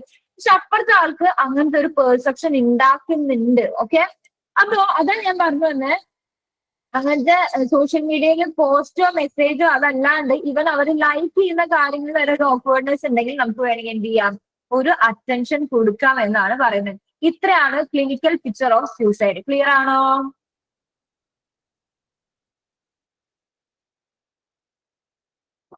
ഓക്കെ, അടുത്തത് എറ്റിയോളജി ആൻഡ് കോസൽ ഫാക്ടേഴ്സ് ആണ്. എറ്റിയോളജി ആൻഡ് കോസൽ ഫാക്ടേഴ്സ് എന്ന് വെച്ചാൽ ഇത് എങ്ങനെയാ വരുന്നത് എന്നുള്ള കാര്യം. ഒന്നാമത്തെ ബയോളജിക്കൽ ഫാക്ടേഴ്സ് ആണ്. ഈ സൈഡ് ഹെഡിങ് പഠിച്ചിട്ട് എഴുതാവുന്ന കാര്യമല്ലോ കേട്ടോ. ബയോളജിക്കൽ ഫാക്ടേഴ്സ്, അതായത് എന്തെങ്കിലും മെന്റൽ ഡിസോർഡറോ അല്ലെങ്കിൽ സബ്സ്റ്റൻസ് അഡിക്ഷനോ സബ്സ്റ്റൻസ് യൂസിലോ ഫാമിലിക്ക് ഉണ്ടെങ്കിൽ അത് മേ ബി എന്താവാം, ഒരു ഫാക്ടർ ആവാം. പിന്നെ ഫാമിലി ഹിസ്റ്ററി ഓഫ് സൂസൈഡ്, വീട്ടിൽ ആരെങ്കിലും സിബ്ലിങ്സോ ഫാദറോ അങ്ങനെ ആരെങ്കിലും ആയിക്കോട്ടെ, ഒരു ഹൈ റിസ്ക് ഫാക്ടറിൽ വളർന്നു വന്നിട്ടുള്ള അല്ലെങ്കിൽ ആ ഒരു എൻവയോൺമെന്റിൽ വളർന്നു വന്നിട്ടുള്ള ഒരു കുട്ടിയാണ് എന്നുണ്ടെങ്കിൽ മേ ബി അതൊരു ചാൻസ് ആണ്. പിന്നെ ന്യൂറോ കെമിക്കൽ ഇംബാലൻസ് ആണ്. ലോ ലെവൽ ഓഫ് സെറോട്ടോണിൻ അല്ലെങ്കിൽ ഗാബ, ഹൈ CRS ലെവലൊക്കെ ആണെന്നുണ്ടെങ്കിൽ സൂസൈഡിനുള്ള എന്താണ് റിസ്ക് ഫാക്ടർ കൂടുതലാണ്. കാരണം ബ്രെയിൻ കെമിക്കൽസ് എന്താണ് അൺബാലൻസ്ഡ് ആണ്. സോ മൂഡ് പ്രോബ്ലംസ് ഇൻഡിക്കേറ്റ് ചെയ്യുന്നുണ്ട്. അപ്പൊ ഈ ലോ ലെവൽ ഓഫ് സെറോട്ടോണിൻ ഒക്കെ ആണെന്നുണ്ടെങ്കിൽ ഇയാൾ ഭയങ്കര അഗ്രസീവോ സാഡോ ഒക്കെ ആയിരിക്കും കുറച്ച് നാളുകളായിട്ട്. അത് നമ്മൾ നോക്കണം. പിന്നെ mental disorders like depression or substance abuse, അങ്ങനത്തെ എന്തെങ്കിലും വേറെ എന്തെങ്കിലും തരത്തിലുള്ള മെന്റൽ ഡിസോർഡേഴ്സ് ഉണ്ടെങ്കിൽ മേ ബി എന്താണ് അതൊരു ഫാക്ടർ ആണ്. പിന്നെ long term pain or disabling or terminal illness, എന്താണ് ഭയങ്കര കുറെ നാളുകളായിട്ടുള്ള വിഷമം, പെയിന്, അതേപോലെ ടെർമിനൽ ഇൽനെസ്, അതായത് അൺബെയറബിൾ ആയിട്ടുള്ള രീതി നമുക്ക് തോന്നുകയാണ്, എനിക്ക് ഇനി ലൈഫ് മുന്നോട്ട് കൊണ്ടുപോകാൻ പറ്റില്ല എന്നുള്ള രീതിയിലുള്ള ഹെൽത്ത് പ്രോബ്ലംസ്, അതായത് ഈ ക്യാൻസർ, അതല്ലെങ്കിൽ ഈ ചൈൽഡ് ഒക്കെ ആയിട്ടുണ്ടെങ്കിൽ ഭയങ്കര പെയിൻഫുൾ ആയിട്ടുള്ള ക്യാൻസർ ഒക്കെ ആണെങ്കിൽ ഇവര് മരിച്ചാൽ മതി. ഞാൻ ഇപ്പം കുറെ പേര് പറയുന്നത് കേട്ടിട്ടുണ്ട്, ക്യാൻസറസ് ആയിട്ടുള്ള ആൾക്കാരുകൾ, ക്യാൻസർ ഉള്ള ആൾക്കാരുകള് എന്തിനാണ് ബുദ്ധിമുട്ടിക്കണമെന്ന് ഞാൻ ആലോചിച്ചിട്ടുണ്ട്. എനിക്ക് ചത്തുപോയാൽ മതി എന്ന് തോന്നാണ്. അതായത് ഞാൻ കാരണം മറ്റുള്ളവർക്കും കൂടെ ബുദ്ധിമുട്ടാവല്ലേ എന്നുള്ളൊരു ഏരിയയിലാണ് ഇവർ എന്ത് ചെയ്യുന്നത് ചോദിക്കുന്നത്. അപ്പൊ ഇത്രയാണ് നമ്മുടെ ബയോളജിക്കൽ ഫാക്ടേഴ്സ് എന്ന് പറയുന്നത്. അടുത്തത് ഇൻഡിവിജ്വൽ ഫാക്ടേഴ്സ് ആണ്. അതില് ഹിസ്റ്ററി ഓഫ് സൂസൈഡൽ അറ്റംപ്റ്റ്സ്, എന്താണ് എന്തെങ്കിലും തരത്തിലുള്ള അറ്റംപ്റ്റ് കാര്യങ്ങൾ അല്ലെങ്കിൽ മുന്നേ പറയുക, ഓവർഡോസിൽ മരുന്ന് എടുത്ത് കഴിക്കുക എന്നൊക്കെ ഉണ്ടെങ്കിൽ നമ്മൾ സൂക്ഷിക്കണം. പിന്നെ ലീഗൽ ഓർ ഡിസിപ്ലിനറി ഇഷ്യൂസ്, എന്തെങ്കിലും എന്താണ് ഷെയിംഫുൾ ആയിട്ടുള്ള അല്ലെങ്കിൽ ലീഗൽ ആയിട്ടുള്ള അല്ലെങ്കിൽ സ്ട്രെസ് ആയിട്ടുള്ള എന്തെങ്കിലും ഇഷ്യൂസ് കാര്യങ്ങൾ ഇവർക്ക് ഉണ്ടെന്നുണ്ടെങ്കിൽ അത് വേണമെങ്കിൽ എന്താക്കാം, പ്രശ്നമാവാം. ഈ കുട്ടികളുടെ ഒക്കെ സ്കൂളിലേക്കൊക്കെ വരുന്ന സമയത്ത് ഈ റിലേഷൻഷിപ്പുകള്, ആ ഒരു ഇൻഫാക്ച്വേഷൻ പീരീഡ് ആണ് ഇവർക്ക് അത് ഉണ്ടാവും എന്നുള്ള കാരണം ഭയങ്കര കോംപ്ലിക്കേറ്റഡ് ആയിട്ട് ഡീൽ ചെയ്യുന്ന ടീച്ചേഴ്സിനെയൊക്കെ ഞാൻ കണ്ടിട്ടുണ്ട്. അത് പിന്നെ ഈ കുട്ടികൾക്ക് ആ ഒരു സമയത്ത് ഈ സബ്സ്റ്റൻസ് എന്താ നമ്മളൊക്കെ യൂസ് ചെയ്യരുത് എന്ന് പറയുമ്പോ ഇവൻ എനിക്കായാൽ പോലും സബ്സ്റ്റൻസ് നമ്മളൊരു കാര്യം ചെയ്യരുതെന്ന് പറയുമ്പോൾ അതൊരു ചെയ്യാനുള്ള ഒരു ക്യൂരിയോസിറ്റി ആ പ്രായത്തിൽ ഉണ്ടാവും. അതിപ്പോ എനിക്ക് പണ്ട് മനസ്സിലായിട്ടില്ല, ഇപ്പൊ എനിക്ക് ഏകദേശം കത്തി തുടങ്ങുന്നല്ല കത്തി കഴിയും. അപ്പോ അങ്ങനത്തെ കുറച്ച് കാര്യങ്ങൾ വരുമ്പോ അത് ഡീൽ ചെയ്യേണ്ടതായിട്ടുള്ള ഡീൽ ചെയ്യുന്ന രീതിയിലല്ല അത് ഡീൽ ചെയ്തിട്ടുണ്ട് എന്നുണ്ടെങ്കിൽ അത് മേ ബി ചിലപ്പോ എല്ലാ കുട്ടികൾക്കും സെയിം ഇമോഷണൽ സ്റ്റെബിലിറ്റി ആയിരിക്കണമെന്നില്ല. അപ്പൊ മൾട്ടിപ്പിൾ ഫാക്ടേഴ്സ് നോക്കുമ്പോൾ മേ ബി അതൊരു റിസ്ക് ഫാക്ടർ ആയിട്ട് വരാനുള്ള ചാൻസസ് ഭയങ്കര കൂടുതലാണ്. പിന്നെ ഹൈ റിസ്ക് ആയിട്ടുള്ള ബിഹേവിയേഴ്സ്, അതായത് പുവർ ആയിട്ടുള്ള കോപ്പിംഗ് സ്കിൽ ആയിരിക്കും, ഇൻക്രീസ് റിസ്ക് ഫാക്ടേഴ്സ് ആയിരിക്കും, അതേപോലെ എന്തെങ്കിലും ഗ്യാങ്ങിലോ അല്ലെങ്കിൽ ഫൈറ്റിലോ ഡ്രഗ് ഡീലിങ്ങിലോ ഒക്കെ ഇൻവോൾവ് ആയിട്ടുണ്ടെങ്കിൽ അത് കുട്ടികളുടെ ഇഷ്യൂ ആയിട്ട് കാണാറുണ്ട്. പിന്നെ കൺഫ്യൂഷൻ അബൌട്ട് സെക്ഷൽ ഓറിയന്റേഷൻ, അവരുടെ സെക്ഷൽ ഐഡന്റിറ്റി എന്താണ്, ഗേ ആണോ, ലെസ്ബിയൻ ആണോ, പാൻസെക്ഷൽ ആണോ, എന്തും ആയിക്കോട്ടെ അവരുടെ സെക്ഷൽ ഐഡന്റിറ്റി ആയിട്ട് നമ്മൾ പഠിച്ചിട്ടുണ്ടാവില്ല, ഐഡന്റിറ്റി വേഴ്സസ് റോൾ കൺഫ്യൂഷൻ. ആ ഒരു ഏജില് അല്ലെങ്കിൽ ആ ഒരു പീരീഡ് ഓഫ് ടൈമിൽ അത് എന്തായാലും ഉണ്ടാവും, എല്ലാവർക്കും ഉണ്ടായിട്ടുണ്ടാവാം. മേ ബി നമ്മൾ അതിനെപ്പറ്റി ബോധേഡ് ആയിരിക്കില്ല, അല്ലെങ്കിൽ മേ ബി നമുക്ക് അതിനെപ്പറ്റി അറിവുണ്ടായിരുന്നുണ്ടാവില്ല, അല്ലെങ്കിൽ നമുക്ക് അതൊരു പ്രശ്നമായിട്ടുണ്ടാവില്ല. പക്ഷെ ചില ആൾക്കാർക്ക് ആ ഒരു സെക്ഷൽ ഓറിയന്റേഷനെ പറ്റി കൺഫ്യൂഷൻ വരുമ്പോഴും ചില ആൾക്കാർക്ക് എന്ത് ചെയ്യാറുണ്ട്, പ്രശ്നം ഉണ്ടാവാറുണ്ട്. അടുത്തത് സൈക്കോളജിക്കൽ ഫാക്ടേഴ്സ് ആണ്. സൈക്കോളജിക്കൽ ഫാക്ടേഴ്സിൽ ഡിപ്രസീവ് ആയിട്ടുള്ള തോട്ട്സ്, ഹോപ്പ്ലെസ്നെസ്, ഹെൽപ്ലെസ്നെസ്, ഗിൽട്ട്, ബർത്ത്ലെസ്നെസ്. ഞാൻ ഇനി മുന്നോട്ട് പോയിട്ട് കാര്യമില്ല, എനിക്കിനി ഒന്നും ചെയ്യാനില്ല, എല്ലാത്തിനും കാരണം ഞാനാണ്, എന്നെ കൊണ്ട് ഒരു ഉപകാരമില്ല, ഇത്തരത്തിലുള്ള തോട്ട് എന്താണ്, വിഷയമാണ്. പിന്നെ പുവർ ആയിട്ടുള്ള body image, low self esteem. ഈ ഒരു ഏജ് എത്തുമ്പോൾ കുട്ടികളിലെ കാര്യമായിട്ട് പറയണേ, ബുള്ളിങ് എന്നൊക്കെ പറഞ്ഞു കഴിഞ്ഞാൽ ഭയങ്കര, നമുക്കിവിടെ കേസ് വരുമ്പോഴായിട്ട് എനിക്കൊരു കേസ് വന്നിട്ടുണ്ടായിരുന്നു. ആ കുട്ടി 8ാം ക്ലാസ്സിലാണ് പഠിക്കണേ. പക്ഷെ ആ കുട്ടിയെ കണ്ട 8ാം ക്ലാസ്സിലെ കുട്ടിയുടെ ബ്രസ്റ്റോ, അല്ലെങ്കിൽ ഞാൻ അങ്ങനെ പറയല്ല കേട്ടോ, ആ കുട്ടിയുടെ ഇഷ്യൂ എന്തായിരുന്നു വെച്ച് കഴിഞ്ഞാൽ ആ കുട്ടി എന്റെ അടുത്ത് പറയാണ്, ചേച്ചി എനിക്ക് മറ്റുള്ളവരെ വെച്ച് നോക്കുമ്പോ എനിക്ക് ബ്രസ്റ്റ് കൂടുതലാണ്, എനിക്ക് വണ്ണം കൂടുതലാണ്, അപ്പൊ അവരെന്നെയൊക്കെ കളിയാക്കുകയാണ്, പിന്നെ അവരെന്തെങ്കിലും നോക്കിയിരിക്കുകയാണ്, എനിക്ക് ഓടാനൊന്നും പറ്റുന്നില്ല എന്ന്. അപ്പൊ ഒന്ന് ആലോചിച്ച് നോക്കുക, ആ ഒരു ബോഡി ഇമേജിന്റെ കാരണം ആ കുട്ടിയുടെ എസ്റ്റീം മൊത്തം പോയിട്ടായിരിക്കുന്നത്. അല്ലെങ്കിൽ ആ കുട്ടി അതായത് പ്രശ്നം, ഈ കുട്ടിക്ക് എന്തെങ്കിലും ചെയ്യാൻ പറ്റുമോ, ഇല്ല. അപ്പൊ ആ ഒരു ഏജ് ആകുമ്പോഴാണ് എനിക്ക് ഓർമ്മയുണ്ട്, ഞാൻ പഠിക്കുന്ന സമയത്ത് നമുക്ക് 9ാം ക്ലാസ്സിലാണെന്ന് തോന്നുന്നു ഈ ആർത്തവ ചക്രം, അതായത് മെൻസ്ട്രൽ സൈക്കിൾ എന്നൊരു ടോപ്പിക് ഉണ്ട്. ഇത് ടീച്ചേഴ്സ് എടുത്തു തരില്ല, നമ്മുടെ അടുത്ത് പഠിക്കാൻ പറയും. അപ്പൊ എനിക്ക് ഓർമ്മയുണ്ട്, ഞാൻ 7ാം ക്ലാസ്സിൽ പഠിക്കുമ്പോൾ എന്റെ കസിൻ ചേച്ചി 9ാം ക്ലാസ്സിലാണ്. ഞാൻ ആരും അറിയാണ്ട് അവള് ടെക്സ്റ്റ് ബുക്ക് എടുത്തത് വായിച്ചിട്ടുണ്ട്. നമുക്ക് ബേസിക് സെക്സ് എഡ്യൂക്കേഷൻ ഇല്ല, അല്ലെങ്കിൽ ബേസിക് കാര്യങ്ങൾ പോലും നമുക്ക് അറിയുന്നില്ല. അപ്പൊ അതേപോലെ +2 ഒരു സെക്കൻഡ് ചാപ്റ്റർ ഉണ്ട്, +2 ബയോളജിയുടെ സെക്കൻഡ് ചാപ്റ്റർ ഉണ്ട്. അതിലാണ് ഈ നമ്മൾ ഈ എന്താണ് ഗർഭനിരോധന മാർഗങ്ങൾ, അങ്ങനത്തെ കുറെ കാര്യങ്ങൾ ആ ഒരു മൊഡ്യൂൾ, ആ ഒരു ടെക്സ്റ്റ് ബുക്കിൽ ആ സെക്കൻഡ് ചാപ്റ്ററിൽ പറയുന്നുണ്ട്. അതെനിക്ക് സെമിനാർ ആയിരുന്നു, ഇത് എടുത്തു തന്നിട്ടില്ല. അപ്പൊ ഇങ്ങനത്തെ കുറെ കാര്യങ്ങൾ വരുമ്പോൾ എങ്ങനെ ഇതായിട്ട് കോപ്പ് ചെയ്യണം, അല്ലെങ്കിൽ ഇത് എന്താണ്, ഇത് എന്തുകൊണ്ടാണെന്നുള്ള അവയർനെസ് പോലും കുട്ടികൾക്ക് ഇല്ലാത്തതിന്റെ പേരിൽ അതൊരു റിസ്ക് ഫാക്ടർ ആയിട്ട് മാറാറുണ്ട്. പിന്നെ ലേണിംഗ് ത്രൂ ഔട്ട്സൈഡ്, അതായത് എന്താണ് എക്സ്പോഷർ കൊടുക്കുക, അത് ചിലപ്പോൾ ഡയറക്റ്റ്ലി ആയിരിക്കാം, ഇൻഡയറക്റ്റ്ലി ആയിരിക്കാം. സൂസൈഡൽ ബിഹേവിയറിനെ പറ്റിയിട്ട് കേൾക്കുക കൂടുതലായിട്ട്, അല്ലെങ്കിൽ നമ്മുടെ പിയർ ഗ്രൂപ്പിലോ അല്ലെങ്കിൽ സെലിബ്രിറ്റീസോ അല്ലെങ്കിൽ ഫാമിലി മെമ്പേഴ്സോ ഒക്കെ എന്ത് ചെയ്യുക, അത് അറ്റൻഡ് ചെയ്യുക എന്നുള്ളതൊക്കെ മേ ബി ഒരു സൈക്കോളജിക്കൽ ഫാക്ടർ ആവാം. ഇത്രയും ക്ലിയർ ആണോ? സത്യം, ഇത് പറഞ്ഞു കൊടുക്കൂല. ഞാൻ കേട്ടിട്ടുണ്ട്, എന്റെ ഒരു റിലേറ്റീവ്, ഞാൻ ഇങ്ങനെ പാഡ് അല്ലെങ്കിൽ മെൻസ്ട്രൽ കപ്പ് അതൊത്ര മൂടി വെച്ച് പറയേണ്ട കാര്യമില്ല. എന്റെ റിലേറ്റീവ് എന്റെ അടുത്ത് വെച്ചു, ഞാൻ ആ ചേച്ചി ഞാൻ എന്റെ അടുത്ത് ഇങ്ങനെ വന്ന് പറയുന്നത്, അതായത് എന്റെ മോന് ഭയങ്കര ദേഷ്യം. അപ്പൊ അവനിപ്പോ ഒരു 8-9 വയസ്സൊക്കെ ആയിട്ടുണ്ട്. കുറച്ചൊക്കെ കാര്യങ്ങൾ അവൻ ചെയ്യും, 3ാം ക്ലാസ് 4ാം ക്ലാസ്സിൽ എന്തോ ആയിട്ടുണ്ട് അവൻ. അപ്പൊ ചേച്ചി എന്നോട് അറിയാവുന്ന ഭയങ്കര ദേഷ്യം. അപ്പൊ ഞാൻ പറഞ്ഞു, ചേച്ചി ഇതൊരു സുപ്രഭാതത്തിൽ വന്ന ദേഷ്യമല്ല, ചേച്ചിയും ചേട്ടനും, അതായത് അവന്റെ അമ്മയും അച്ഛനും ദേഷ്യപ്പെടുന്നതും, അവൻ ദേഷ്യപ്പെട്ട് കഴിഞ്ഞാൽ കൈയൊക്കെ ഭയങ്കരമായിട്ട് ചുരുട്ടുന്ന പറയണേ, കൈ വലിയ ചുരുട്ടും. അവൻ എന്തിനാണോ ദേഷ്യപ്പെടുന്നത്, അല്ലെങ്കിൽ എന്ത് കാര്യത്തിനാണോ അവനെ ദേഷ്യം പിടിക്കുന്നത്, അപ്പൊ അത് അവൻ എന്ത് ചെയ്ത് കൊടുക്കും, ഇവർ നടത്തി കൊടുക്കും. അപ്പൊ ആ കുട്ടിക്ക് ദേഷ്യം വരുന്നവരായിട്ട് വാശി പിടിച്ച് നിന്നിട്ട് ഈ കാര്യം നടത്തി കൊടുക്കുമ്പോൾ അവൻ അതിന് റീഇൻഫോഴ്സ്ഡ് ആയി, അവന് മനസ്സിലായി ഞാൻ ഇങ്ങനെയൊക്കെ ചെയ്തു കഴിഞ്ഞാൽ എനിക്ക് ഈ സാധനം കിട്ടും എന്നത് സാധനത്തിൽ അവൻ റീഇൻഫോഴ്സ്ഡ് ആണ്. അതെന്റെ ഞാൻ ചേച്ചിയുടെ ചേച്ചിക്കും ദേഷ്യം വരാറുണ്ട്. ചേച്ചി പറയാറുണ്ട് ഇന്ന കാര്യത്തിനാണ് ഞാൻ ദേഷ്യപ്പെട്ടത് മോന്റെ അടുത്ത് പറയാറുണ്ട്. അപ്പൊ 2 ആമക്കളാ. അപ്പൊ ഞാൻ ചേച്ചിയുടെ അടുത്ത് ചോദിച്ചു, ആടി ഞാൻ പീരീഡ്സ് ആവുമ്പോ ഭയങ്കരമായിട്ട് ദേഷ്യപ്പെടാറുണ്ട്.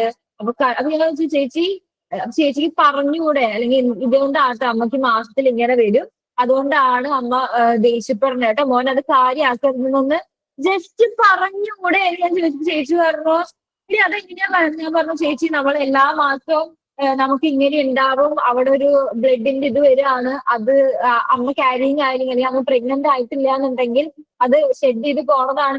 ഇത്രയും ഡീറ്റെയിൽ ആയിട്ടൊന്നും പറഞ്ഞു കൊടുക്കണ്ട. എനിക്ക് ഇന്ന സമയത്ത് മൂഡ് ഉണ്ടാവും കേട്ടോ മോൻ കുറച്ച് നാൾ കഴിയുമ്പോൾ. ഇത് നമ്മുടെ വീട്ടിൽ നിന്ന് പറഞ്ഞു കൊടുക്കുന്നില്ല മക്കൾക്ക്. എന്നിട്ട് നാളെ ക്ലാസ്സിൽ ഒരു കൊച്ചു പാഡ് പൊതിഞ്ഞു കൊണ്ടുപോകുമ്പോൾ അതെന്താന്ന് നോക്കുക. പെൺപിള്ളേരുടെ ബാഗ് തുറക്കാൻ വരുമ്പോഴത്തേക്ക് അത് തുറക്കരുതെന്ന് പറയാം. ഇത്രയും ഓക്വേർഡ്നെസ് ഒക്കെ നമ്മൾ ക്രിയേറ്റ് ചെയ്യണതായിട്ടാണ് എനിക്ക് തോന്നിയേക്കുന്നത്. എന്താ നിങ്ങളുടെ അഭിപ്രായം എനിക്ക് അറിയില്ല. ഭയങ്കര ഓക്വേർഡ് ആയിട്ട് നമ്മുടെ വീട്ടിലെ ആൺകുട്ടികൾക്കും നമ്മുടെ വീട്ടിലെ പെൺകുട്ടികൾക്കും നമ്മൾ എന്ത് ചെയ്യുന്നില്ല, പറഞ്ഞു കൊടുക്കുന്നില്ല. പെൺപിള്ളേർക്ക് നമ്മൾ പറഞ്ഞു കൊടുക്കുന്നുണ്ട്. അതായത് ഇന്ന വയസ്സാകുമ്പോ പീരീഡ്സ് ആവൂട്ടോ, ബ്ലഡ് വരൂട്ടോ, അതിന് പേടിക്കണ്ടാട്ടോ എന്ന് പറഞ്ഞു കൊടുക്കണ പോലെ ഈ ബോയ്സിന്, ഈ മെനാർക്ക് സ്ത്രീകളിലുള്ള പോലെ ബോയ്സിന് സ്പെർമാർക്ക് ഉണ്ട്. ഒരു ഏജ് ആയി കഴിഞ്ഞാൽ കുട്ടികൾ പ്യൂബേർട്ടിക്ക് എത്തുമ്പോ ബോയ്സിന് തന്നെ എന്താകും, സ്പേം പുറത്തേക്ക് പോകും. അത് പുറത്തേക്ക് പോകണം, അല്ലെങ്കിൽ അത് പുറത്തേക്ക് പോകും. അങ്ങനെയാണ് അവരുടെ മെച്ചുറേഷൻ നടക്കുന്നത്. ഇത് പറഞ്ഞു കൊടുക്കൂല. എനിക്ക് പോലും അറിയില്ലായിരുന്നു കുറച്ചു നാൾ മുന്നേ വരെ ഇങ്ങനെ ഒരു പരിപാടി ഉണ്ട് എന്നുള്ളത്. അതല്ലെങ്കിൽ അവർക്ക് ഭയങ്കര സ്പേം ക്രാംസ് ഉണ്ടാവും എന്നുള്ള കാര്യങ്ങളൊക്കെ എന്തുകൊണ്ടാണ് നമ്മൾ പറഞ്ഞു കൊടുക്കാത്തെ? ഈ ചേച്ചി എന്റെ അടുത്ത് പറഞ്ഞ കാര്യം എന്താണെന്നറിയോ? ഞാൻ ചേച്ചിയുടെ അടുത്ത് ചേച്ചി മൂത്ത ആൾക്ക് പറഞ്ഞു കൊടുക്കുകയും അത് ചേച്ചി കഴിഞ്ഞ ദിവസം വിളക്ക് വെക്കാണ്ടായപ്പോ നമ്മള് ഹിന്ദു കൾച്ചറിൽ അങ്ങനെയാണല്ലോ, പീരീഡ്സ് ആയി കഴിഞ്ഞ് കഴിഞ്ഞാൽ നമ്മൾ വിളക്കൊന്നും തൊടൂല, പൂജാമുറിക്കൊന്നും പോകൂല. അപ്പൊ അങ്ങനെ ആയപ്പോ ഇവൻ ചോദിച്ചു നമ്മ എന്താ വിളക്ക് വെക്കാത്തെന്ന് ചോദിച്ചപ്പോ ഈ ഭാരിച്ച കാര്യം അന്വേഷിക്കണ്ട, നീ പോയി വെച്ചാൽ മതി. അപ്പൊ ഞാൻ ചോദിച്ചു എന്തിനാ ഇത്ര കോംപ്ലിക്കേറ്റഡ് ആക്കിയത്? എന്തിനു വേണ്ടിട്ട് പറഞ്ഞു കൊടുത്തൂടെ, അമ്മയ്ക്ക് വിളക്ക് വെക്കാനായിട്ട് ഇപ്പൊ പറ്റില്ല കേട്ടോ, മോൻ വെച്ചോളൂ, അമ്മ പീരീഡ്സ് ആയിട്ട് ഇരിക്കുകയാണ്. ഈ വാക്കും പറയൂല, ഈ മെൻസ്ട്രൽ സൈക്കിളും ഇല്ല, അതും ഇല്ല, ഒന്നും ഇല്ലാണ്ട് ഈ കുട്ടികളെ നേരെ സ്കൂളിലേക്കാ വരണേ. ഇവര് അവിടെ ഇവിടെയും സത്യം അവിടെ ഇവിടെയും ഈ കേട്ടതും എന്തൊക്കെ വെച്ചിട്ട് അവര് പിന്നെ ഒരു പെർസെപ്ഷൻ ഉണ്ടാക്കും. നാളെ ഇവര് കല്യാണം കഴിഞ്ഞിട്ട് ഈ പെർസെപ്ഷൻ ഒക്കെ അങ്ങനെ അപ്ലൈ ചെയ്യലാണ്.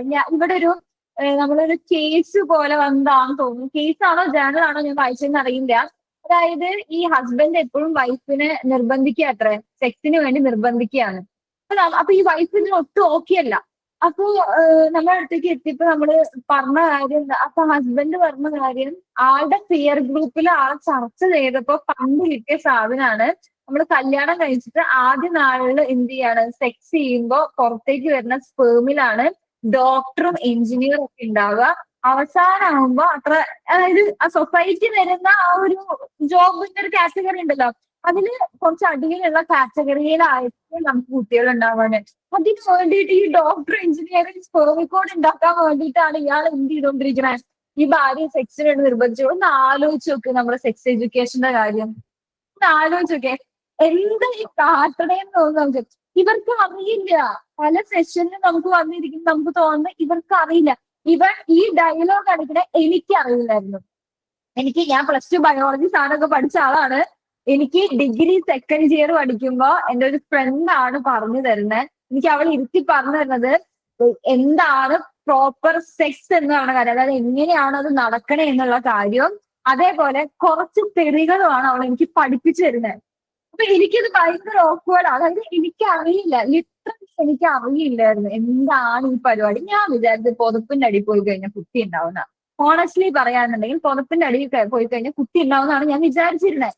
അതെന്താണെന്ന് വെച്ചാൽ നമ്മൾ കാണുന്ന സിനിമയിലൊക്കെ ഒരു വെള്ളപ്പുതപ്പ് 2 പേര് പുറത്ത് കഴിഞ്ഞിട്ട് അടുത്ത സീൻ എന്താ, പ്രഗ്നന്റ് ആയിട്ടാണ് വരുന്നത്. അപ്പൊ ഞാൻ അങ്ങനെയാണ് വിചാരിച്ചിരുന്നേ. അപ്പൊ ഇവരാണ് ഈ തേടി വരുന്ന ഒരാളെ കാരണം എന്താ വെച്ചാൽ പണ്ട് എനിക്കിതൊന്നും അറിയില്ലായിരുന്നു. അപ്പൊ എന്റെ അടുത്ത് ആരെങ്കിലും ഇത് പറഞ്ഞു കഴിഞ്ഞാൽ ചിലപ്പോൾ ഞാൻ ഓക്കെ താങ്ക് യു എന്നുള്ള രീതിക്ക് പറഞ്ഞു പോകും എന്ന് അവൾക്ക് മനസ്സിലായിട്ടാണ് അവളെ ഒന്ന് ഇരുത്തി കുത്തിരുന്ന് പറഞ്ഞു തരുന്നത്. അവളുടെ കല്യാണമൊക്കെ കഴിഞ്ഞോട്ടെ, ഞങ്ങൾ ഭയങ്കര ഗ്രാൻഡ് ആയിട്ട് നടത്തിയേക്ക ആ സത്യം. അതായത് അനഘ കുറെ ആരെന്ന് പറയുന്നുണ്ട്, നമുക്ക് പല ആൾക്കാർക്കും അറിയില്ല. അതെന്താന്ന് വെച്ചാൽ നമ്മള് വീട്ടിൽ തന്നെ ഈ പരിപാടി ഭയങ്കര ഓക്വേർഡായിട്ടാണ്. എന്നിട്ട് ഇവർക്ക് ഉണ്ടാവുന്ന കാര്യങ്ങൾ, അല്ലെങ്കിൽ ഇവർക്ക് തോന്നുന്ന അസംഷൻസ്, ഇവർക്ക് ഉണ്ടാവുന്ന തോട്ടുകളൊക്കെ ഇവരുടെ പിയർ ഗ്രൂപ്പിലായിരിക്കും. ഈ പിയർ ഗ്രൂപ്പും ചിലപ്പോൾ ഈ അവസ്ഥയിലായിരിക്കും ഉണ്ടാവുക.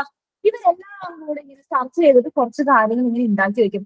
അതേപോലെ തന്നെ നമ്മളിത് പറഞ്ഞു തരുന്ന എക്സ്പോഷർ ലെവൽ ഡിഫറെന്റ് ആണ്. ഇപ്പൊ സൂസൈഡ് ബിഹേവിയർ ഒരു ഇടയ്ക്ക് ഒരു ഗെയിം ഉണ്ടായിരുന്നില്ലേ, ബ്ലൂ വെയിൽ എന്ന് പറഞ്ഞിട്ട് കുട്ടികൾ ഇങ്ങനെ ഓരോരോ ടാസ്ക് ചെയ്തിട്ട് ആത്മഹത്യ, ഇതൊക്കെ പിയർ ഗ്രൂപ്പിൽ നമുക്ക് കിട്ടും. അപ്പൊ ഇതിങ്ങനെയാണ്, ഇതിങ്ങനെ ആയിരിക്കണം. അതുപോലെ ഫാമിലിയിൽ നിന്നായിക്കോട്ടെ, പിയർ ഗ്രൂപ്പിൽ നിന്നായിക്കോട്ടെ, സെലിബ്രിറ്റീസിന് ഇൻഫ്ലുവൻസ്ഡ് ആയിക്കോട്ടെ, മൂവിയെ ചില ആൾക്കാർക്ക് മൂവിയുടേതായിട്ടുള്ള രീതിയിൽ എടുക്കണമെന്ന് അറിയുന്നുണ്ടാവില്ല. അപ്പൊ ഇത്തരത്തിലുള്ള കാര്യങ്ങളൊക്കെ എന്ത് ചെയ്യാറുണ്ട്, ഡിഫറെന്റ് ആവാറുണ്ട്. അപ്പൊ ഇതൊക്കെ എന്താണ്, ഒരു റിസ്ക് ഫാക്ടർ ആണ്. അപ്പൊ ഞാൻ പറഞ്ഞു തന്നത്, എന്റെ അടുത്ത് ആ കേസിൽ വന്ന കുട്ടിക്ക് എങ്ങനെയായിരുന്നു വെച്ച് കഴിഞ്ഞാൽ ഭയങ്കര ബുദ്ധിമുട്ടാണ്. പിന്നെ ആ കുട്ടി എന്റെ അടുത്ത് പറഞ്ഞ കാര്യമാണ്, 8ാം ക്ലാസ്സിലാട്ടോ കുട്ടികൾ പഠിക്കുന്നത്. ആ കുട്ടി എന്റെ അടുത്ത് പറഞ്ഞ ഇന്റർവെല്ലിനാകുമ്പോൾ ബോയ്സ് ഒക്കെ ഒരു മുക്കിലേക്ക് പോകും. അതായത് മുക്കിൽ എന്ന് പറയുന്നത് ഞങ്ങളുടെ അവിടെ ഒരു കോർണറിലേക്ക് പോകും. അവര് സിബൊക്കെ അഴിച്ചിട്ടിട്ടാ വരുന്നേന്ന്, ബോയ്സ് അങ്ങോട്ട് വീടും. അപ്പൊ ഇവർക്ക് ഇത് കാണുമ്പോൾ ഭയങ്കര ഓക്വേർഡ് ആയിട്ടാണ് തോന്നുന്നത്. ഇത് ക്ലാസ്മേറ്റ്സിന്റെ അടുത്ത് പറഞ്ഞു കഴിഞ്ഞാൽ ഇവരെന്താക്കും, അടിക്കും, അല്ലെങ്കിൽ നിന്റെ കാര്യങ്ങൾ ഇങ്ങനെയല്ല, നിനക്ക് ആ സെക്കൻഡ് ഇഷ്ടമായിരുന്നില്ലേ, ഈ സെക്കൻഡ് ഇഷ്ടമായിരുന്നില്ലേ എന്നുള്ള രീതിക്കൊക്കെ പറയുകയാണ്. അപ്പൊ ഇതൊക്കെ വരുമ്പോ കുട്ടികൾക്ക് റോൾ കൺഫ്യൂഷൻ ഉണ്ടാവുന്നുണ്ട്, എന്താണ് എന്നുള്ള കാര്യങ്ങളൊക്കെ. അപ്പൊ ഇതൊക്കെ എന്താകാറുണ്ട്, ഫാക്ടേഴ്സ് ആയിട്ട് അഫക്ട് ചെയ്യാറുണ്ട്. ക്ലിയർ അല്ലേ?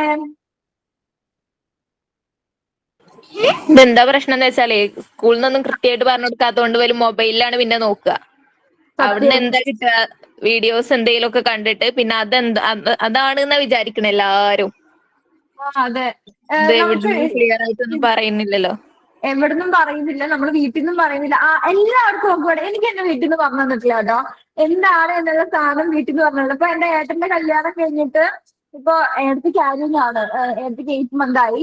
അപ്പൊ എന്തോ ഒരു റാൻഡം ടോപ്പിക് എന്റെ വീട്ടിൽ വന്നപ്പോ ചേട്ടന്റെ കാര്യം എന്ത് വീണു എനിക്ക് ക്ലിയർ ആയിട്ട് ഓർമ്മയില്ല. അപ്പൊ ഞാൻ ഇങ്ങനെ ഭയങ്കര നോർമലൈസ് ചെയ്ത് ഇതൊക്കെ അങ്ങനെയുള്ളതല്ലേ വെച്ചപ്പോ ചേട്ടൻ എന്തെങ്കിലും നോക്കുക, ചേട്ടൻ വെറുതെ ഓക്വേർഡ് ആയിട്ട് നോക്കിയതാണ്. അയ്യോ ഇവർക്കൊക്കെ അത് അറിയാം, അങ്ങനെ നോക്കിയതല്ല, വെറുതെ നോക്കിയപ്പോ അമ്മ ഒരു കാരണമാണ് അമ്മ അവൾക്കൊക്കെ അത് അറിയായിരിക്കും, അവൾ ഈ പ്രൊഫഷണൽ അല്ലെങ്കിൽ അവൾക്ക് അത്ര പ്രായമില്ല, അവൾക്ക് ഇതൊക്കെ അറിയായിരിക്കും. പക്ഷെ എനിക്ക് എന്റെ വീട്ടിൽ നിന്ന് പറഞ്ഞു തന്നിട്ടില്ല. അതാ ഞാൻ പറയുന്നത്, നമ്മുടെ വീട്ടിൽ നിന്ന് ഇത് പറഞ്ഞു തരില്ലേ.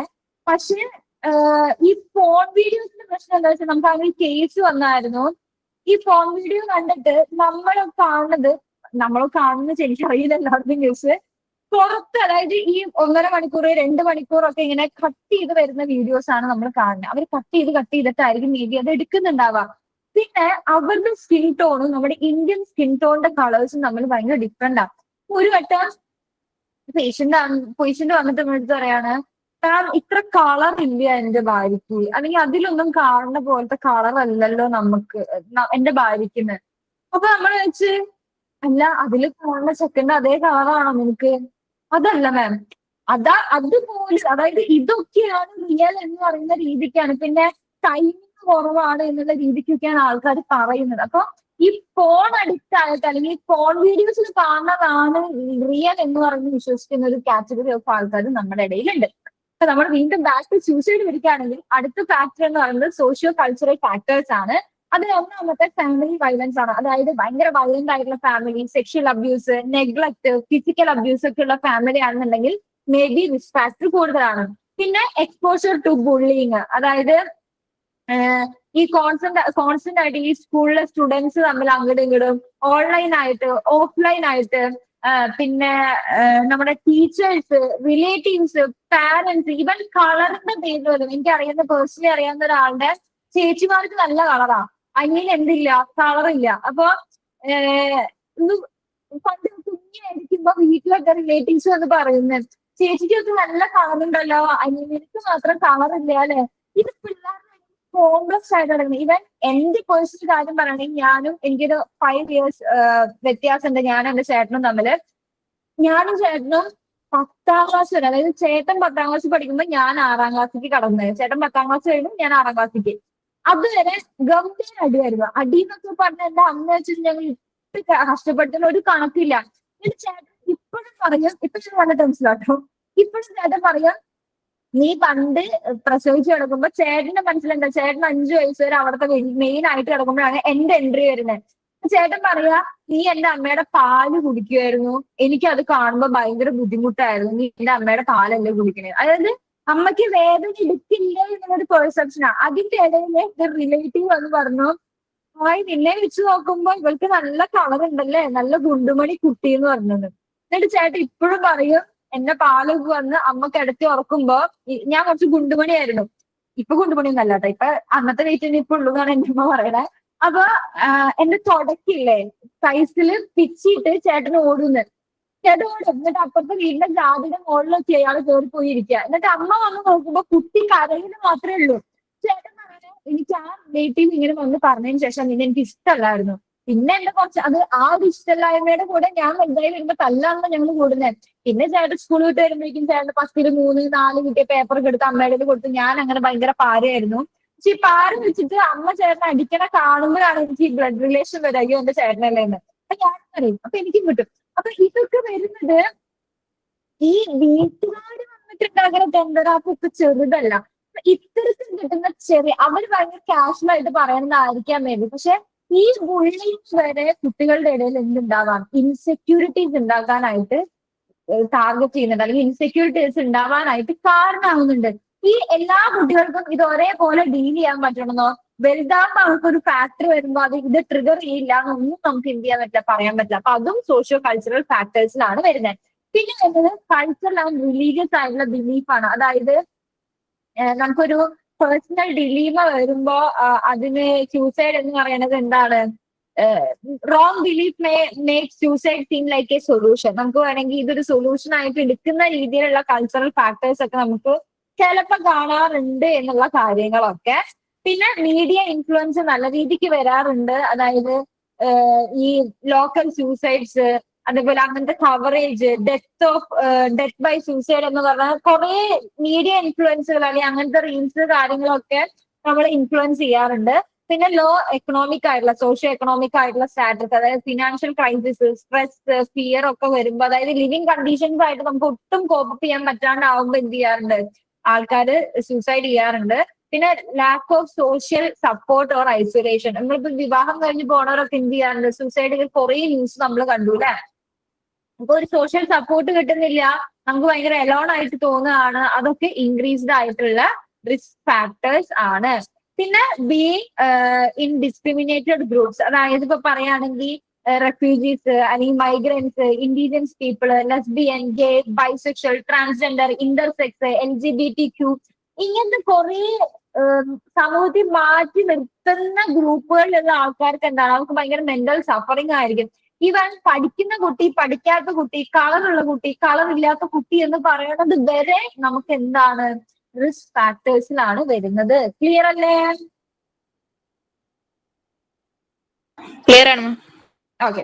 അടുത്ത സിറ്റുവേഷൻ, ഇതൊക്കെ ചുരുക്കിയിട്ട് എഴുതിയാൽ മതിട്ട്. ഏതാണോ സ്പെസിഫിക് ആയിട്ട് ചോദിക്കുന്നത് അതിന് സൂസൈഡ് ഇൻ ചിൽഡ്രന്റെ ഒരു ചെറിയൊരു പാരഗ്രാഫ് കൊടുക്കുക. അതിനുശേഷം എന്ത് ചെയ്താൽ മതി, ഇതൊക്കെ ഒന്ന് ചെറുതാക്കി എഴുതാം. ഹെഡിങ് പഠിക്കുക, ഉള്ളിലെ ടോപ്പിക് നമുക്ക് ഉണ്ടാക്കി ആയാലും കൺസെപ്റ്റ് കിട്ടിക്കഴിഞ്ഞാൽ എഴുതാവുന്നതാണ്. അടുത്ത സിറ്റുവേഷണൽ ഫാക്ടേഴ്സ് ആണ്. അതായത് എന്തെങ്കിലും തരത്തിലുള്ള വയലൻസ്, കോൺഫ്ലിക്ട്, അബ്യൂസ്, ഒരു സെൻസ് ഓഫ് ഐസൊലേഷൻ ഫീൽ ചെയ്യുക, അല്ലെങ്കിൽ എന്തെങ്കിലും ലോസ് ഒക്കെ ഉണ്ടാവുമ്പോൾ മേ ബി അത് ഉണ്ടാവും പെയിൻഫുൾ ആയിട്ട് നമുക്ക് ആ ഒരു ട്രിഗറിങ് ഫാക്ടർ ആയിട്ട് അത് നിൽക്കാനായിട്ടുള്ള ചാൻസ് ഉണ്ട്. പിന്നെ ഈസി ആക്സസ് ടു മീൻസ്, അതായത് പറയുകയാണെന്നുണ്ടെങ്കിൽ ഇപ്പൊ ഇത്തരത്തിലുള്ള ടെൻഡൻസി ഉള്ള ആൾക്കാരുടെ അടുത്ത് ഈ ബ്ലേഡ് കൊണ്ടുവയ്ക്കുക, ഫയർ കൊണ്ടുവയ്ക്കുക, അങ്ങനത്തെ കാര്യങ്ങൾ ചെയ്യാണ്ടിരിക്കുക. കാരണം ഈ മെഡിസിൻസ് കൊണ്ടുവയ്ക്കുക, കാരണം ഇവർക്ക് ഈസി ആക്സസ് ആണ്, ആ ഐറ്റംസിലേക്ക് ഈസി ആക്സസ് ആകുമ്പോൾ ഒരു ടെൻഡൻസി കൂടുക എന്നാണ് പറയുന്നത്. പിന്നെ മേജർ ആയിട്ടുള്ള ലൈഫ് ക്രൈസിസ്, അതായത് പാരന്റൽ ഡിവോഴ്സ് ഉണ്ടാവുക, അല്ലെങ്കിൽ നമുക്ക് ഇഷ്ടപ്പെട്ട ഒരാൾ നഷ്ടപ്പെടുക, ലോസ് ഓഫ് അല്ലെങ്കിൽ സെപ്പറേഷൻ വരിക, ഇതൊക്കെ മേ ബി കാരണമാവാറുണ്ട്. പിന്നെ എക്സാമിനേഷൻ സ്ട്രെസ് ആണ്. ഇവൻ അക്കാഡമിക് ഫെയിൽ, ഞാൻ നേരത്തെ പറഞ്ഞില്ലേ, പഠിക്കുന്ന കുട്ടി പഠിക്കാത്ത കുട്ടി എന്ന് പറയുന്ന കാര്യം വരെ മേ ബി ചില ആൾക്കാർക്ക് പ്രശ്നമായിരിക്കും.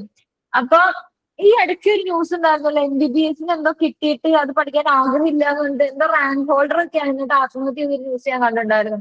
അവർക്ക് വേണ്ട ഈ സൊസൈറ്റി വരുന്ന ഈ സർട്ടിഫിക്കറ്റിന് വേണ്ടിയിട്ട് പിള്ളേരെ ഡോക്ടർ, എഞ്ചിനീയർ, അവർക്ക് ആഗ്രഹമുള്ള ക്രിയേറ്റീവ് ആയിട്ടുള്ള ഫീൽഡ് അവരെടുത്ത് അവരതിൽ പച്ച പിടിച്ചു വരും. ഈ ഒട്ടും ഇഷ്ടമില്ലാത്ത നാട്ടുകാർ നോക്കാം, പക്ഷെ പെട്ടെന്ന് നിർത്താനൊന്നും പറ്റില്ല കേട്ടോ. എന്നാലും ഈ മക്കൾ ഇതാക്കുന്നത് കല്യാണം ആയിക്കോട്ടെ, അല്ലെങ്കിൽ ജോലി ആയിക്കോട്ടെ, അവർ ചേർന്ന് സ്കൂൾ ആയിക്കോട്ടെ, അവരുടെ ഡ്രസ്സ് ആയിക്കോട്ടെ, അപ്പുറത്തെ വീട്ടിലെ ചേച്ചി എന്ത് പറയും, ഇപ്പുറത്തെ വീട്ടിലെ ചേച്ചി എന്ത് പറയുന്ന സാധനങ്ങളൊക്കെ വരുമ്പോൾ ഭയങ്കര സ്ട്രെസ് ആയിട്ട് വരാറുണ്ട്.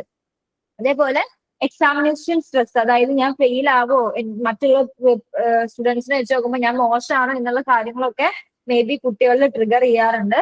പിന്നെ പുവർ ആയിട്ടുള്ള അക്കാദമിക് പെർഫോമൻസ്, എന്താണ് ലോ മാർക്ക് കിട്ടുക, ഭയങ്കര ഷെയിംഫുൾ ആയിട്ട് മറ്റുള്ളവരെ മുന്നിൽ വെച്ച് കളിയാക്കുക, ഹോപ്പ്ലെസ് ആവുക. എനിക്ക് ഓർമ്മയുണ്ട് ഞാൻ സ്കൂളിൽ പഠിക്കുന്ന സമയത്ത് ഈ മുടിയൊക്കെ പണ്ട് സൈഡിലൊക്കെ വെട്ടിയിടാന്ന് പറഞ്ഞു കഴിഞ്ഞാൽ വലിയ കാര്യം. ഞാനൊക്കെ പഠിക്കുമ്പോ ഈ സ്റ്റെപ്പ് ലെയറൊന്നും വെട്ടാൻ അന്ന് വീട്ടുകാർ സമ്മതിക്കുകയില്ല. അപ്പൊ എന്റെ ലെഫ്റ്റ് സൈഡിൽ കുറച്ച് മുടി ഞാൻ എന്ത് ചെയ്തിട്ടുണ്ട്, വെട്ടിയിട്ടിട്ടുണ്ട്. കസിൻ ചേച്ചി കൊണ്ട് വെട്ടിയിടിച്ചതാ. അപ്പൊ നമ്മള് റിബണൊക്കെ കെട്ടി വരുമ്പോ അതിങ്ങനെ പുറത്തേക്ക് വരും. കാരണം 2 ലെങ്ത്തിലല്ലേ മുടി നിൽക്കുന്നത്. അതൊക്കെ പുറത്തേക്ക് വരുമ്പോ എനിക്ക് ഓർമ്മയുണ്ട് ഒരു മലയാളം ടീച്ചർ കത്രിക എടുത്തിട്ട് എന്റെ മുടി വെട്ടാൻ മതി. എനിക്ക് ആ ഒരു ഇടയ്ക്ക് ഭയങ്കര പ്രശ്നമായിരുന്നു ഈ പിള്ളേരുടെ മുന്നിൽ വെച്ചിട്ട് അങ്ങനെ ചെയ്തിട്ട്. അതൊക്കെ പറയുന്നത് ഈ മറ്റുള്ളവരുടെ മുന്നിൽ വെച്ച് കളിയാക്കുക. ഇതിൽ ഏറ്റവും വലിയ വിക്ടിമായിട്ട് വരുന്നത് ലേണിംഗ് ഡിസബിലിറ്റി ഉള്ള കുട്ടികൾ വരുവേ.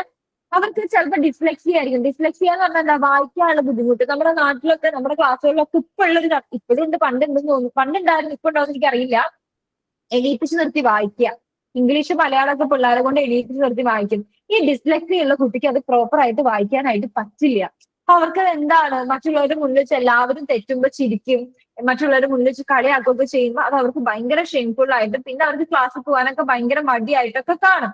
അപ്പൊ ഇത്തരത്തിലുള്ള കാര്യങ്ങളൊക്കെ നമ്മൾ എന്ത് ചെയ്യണം, നോക്കണം എന്നാണ് പറയുന്നത്. അപ്പൊ ഇത്രയാണ് നമ്മുടെ എറ്റിയോളജി അല്ലെങ്കിൽ കോസസ് ഓഫ് സൂസൈഡ് എന്ന് പറയുന്നത്. ക്ലിയർ ആണോ? ഓക്കെ, ഈ ഇന്റർവെൻഷൻസ് ഞാൻ ജസ്റ്റ് ഒന്ന് മെൻഷൻ ചെയ്ത് തരാം. ഇന്റർവെൻഷൻസിൽ വരുന്നത് ഫസ്റ്റ് സൈക്കോ ഫാർമക്കോ തെറാപ്പിയാണ്. അത് സൂസൈഡ് ചെയ്യാതിരിക്കാനുള്ള മരുന്നുകളല്ല കൊടുക്കുന്നത്. ഡിപ്രഷനുള്ള ആൾക്കാർക്കാണെങ്കിൽ anti depressants, anti psychotic, anti anxiety medicines കാര്യങ്ങളൊക്കെ. അതായത് ആ റിസ്ക് ഫാക്ടർ കുറയ്ക്കാനായിട്ട്, ഇതിന്റെ സിംറ്റംസിന്റെ ഭാഗമായിട്ട് വരുന്ന സൂസൈഡ് ഐഡിയേഷൻ കൊടുക്കാനായിട്ട് നമുക്ക് സൈക്കോ ഫാർമക്കോ തെറാപ്പി യൂസ് ചെയ്യാം.